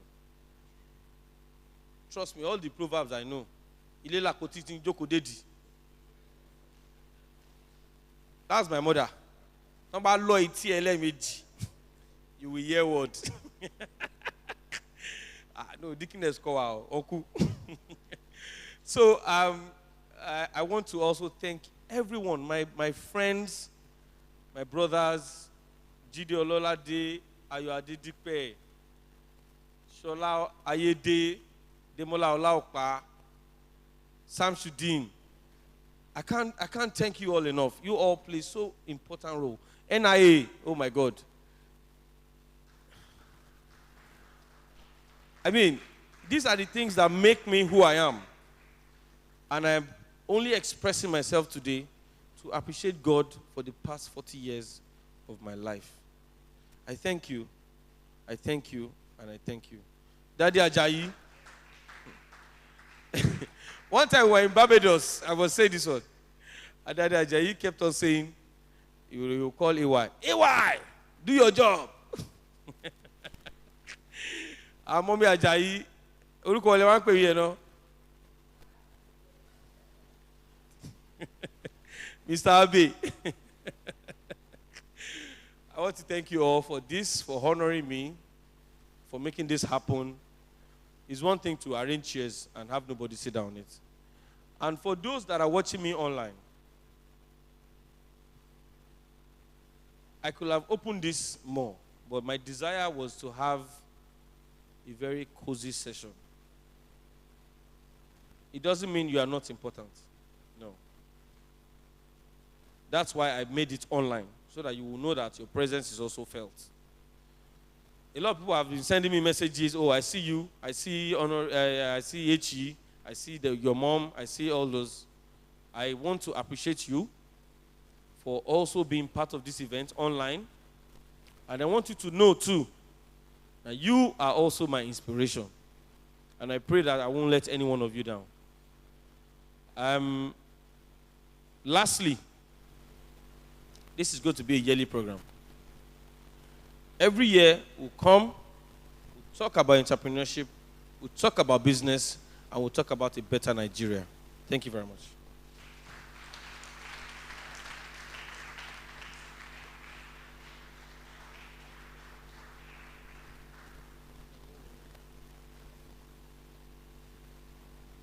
So,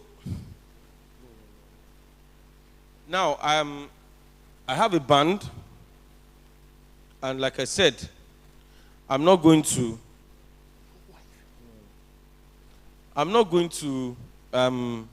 leave this place without dancing, because that is what I feel is an epitome of celebration. I want to have a praise session.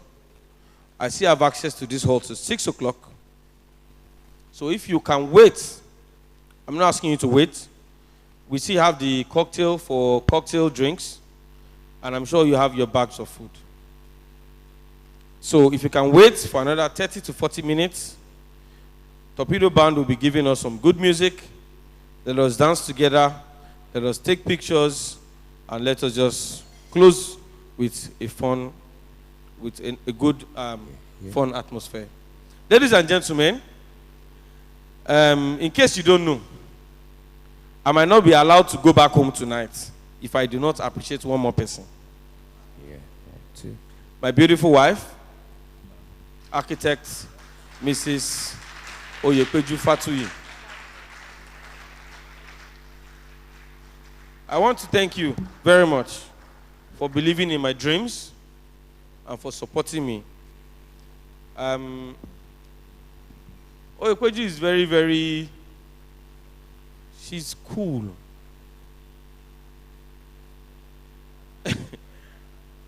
And I'm very, very restless.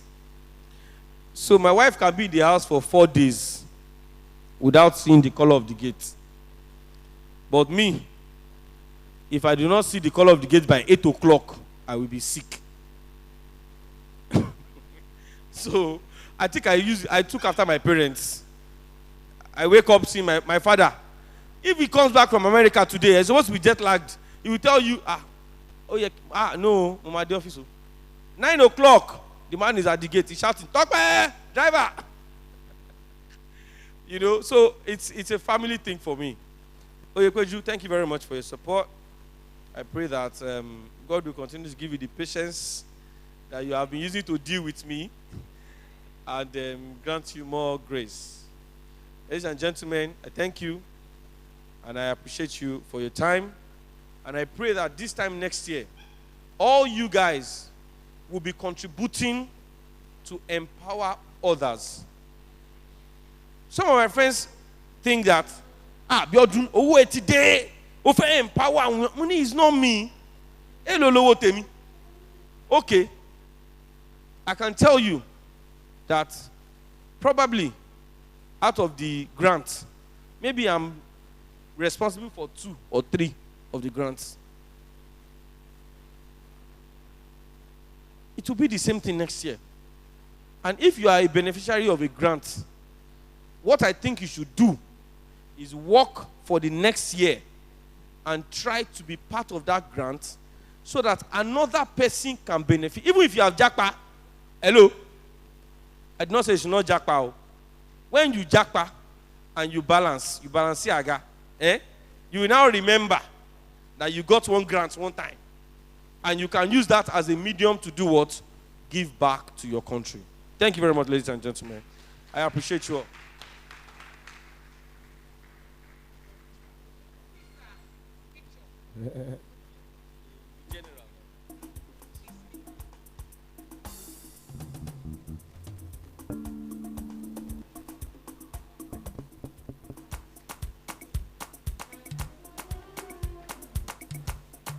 Okay.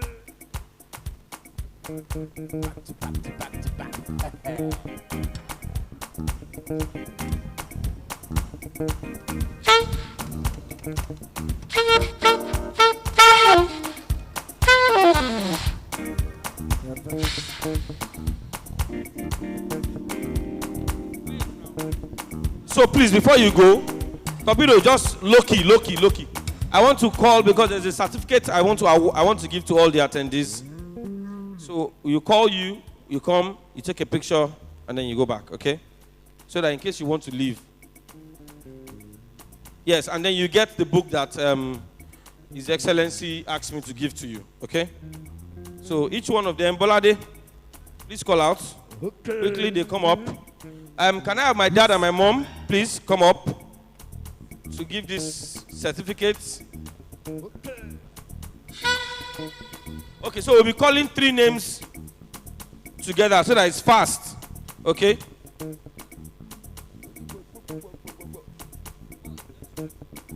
Czech Republic, Joseph Olaoye.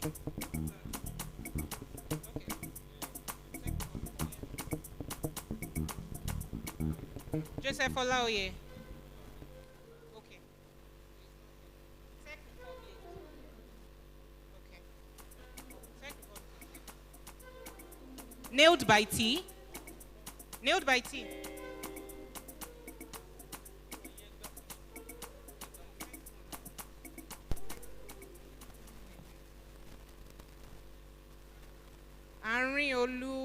Arinola Moa. Are you here? Color gray fashion. Gentlemen. Hair by Layo.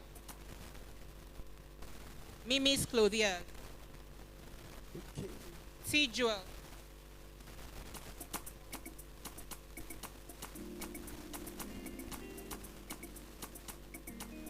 Duncan Hannah.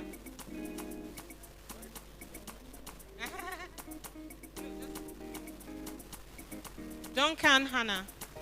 She here.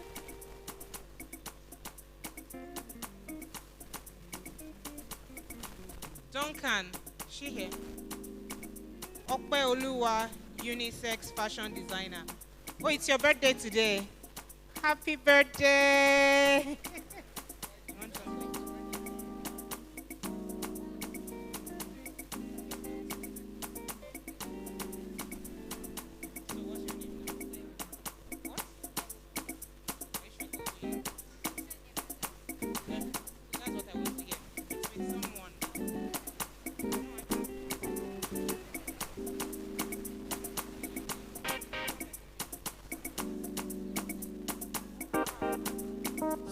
Lion Collections. Who is Lion Collections, please?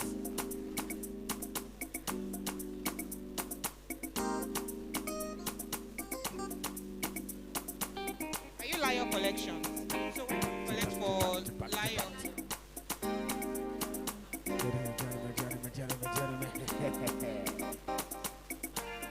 So where is it? Yeah.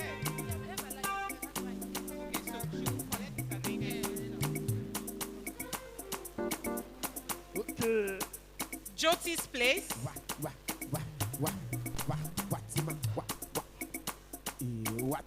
Simply Ajoke.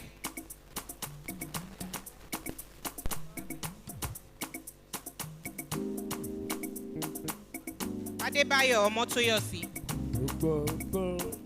Chic Textile. Boomsy Brown Ventures.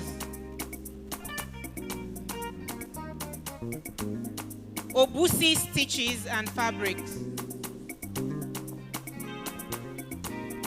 Lohi Multi Global Services. Are you here, Lohi? Agoyin Express. Are you here? Agoyin Express. Coupe Cakes and more. Probably Okwe Cakes and more. K Virtuals.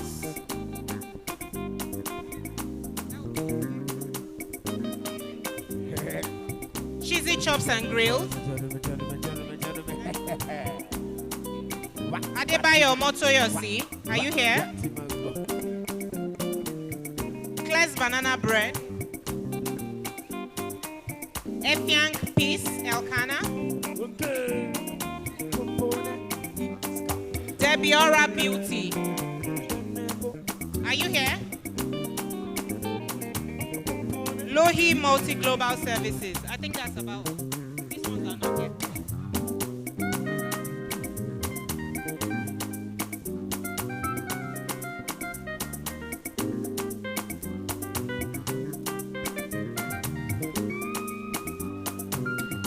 Okay. Did I miss your name?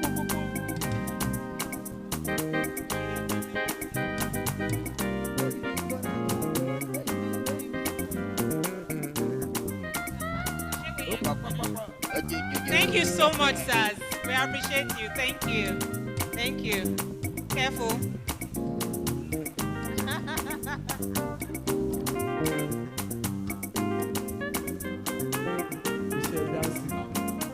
Sorry? Yeah, I'll call them. Okay, sorry to bother you again. Awadis, please, we need you to come up with your certificate so that we can take pictures of you.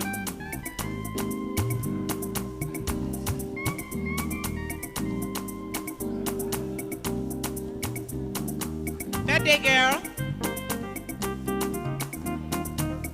Come up. Come with your certificates, please. Let's take a picture. Because of the background.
you're going global, oh.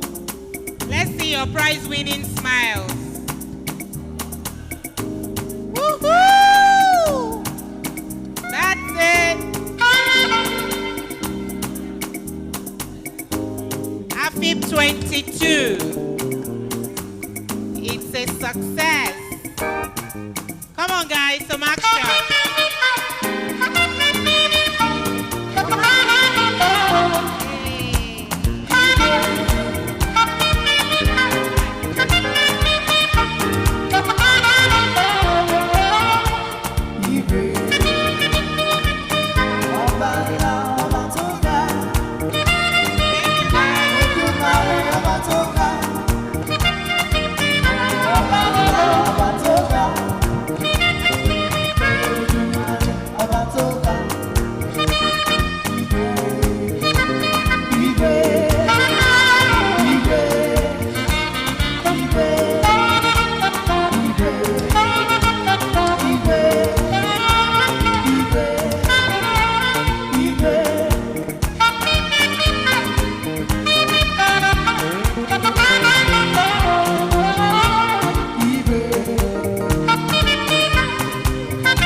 Only you.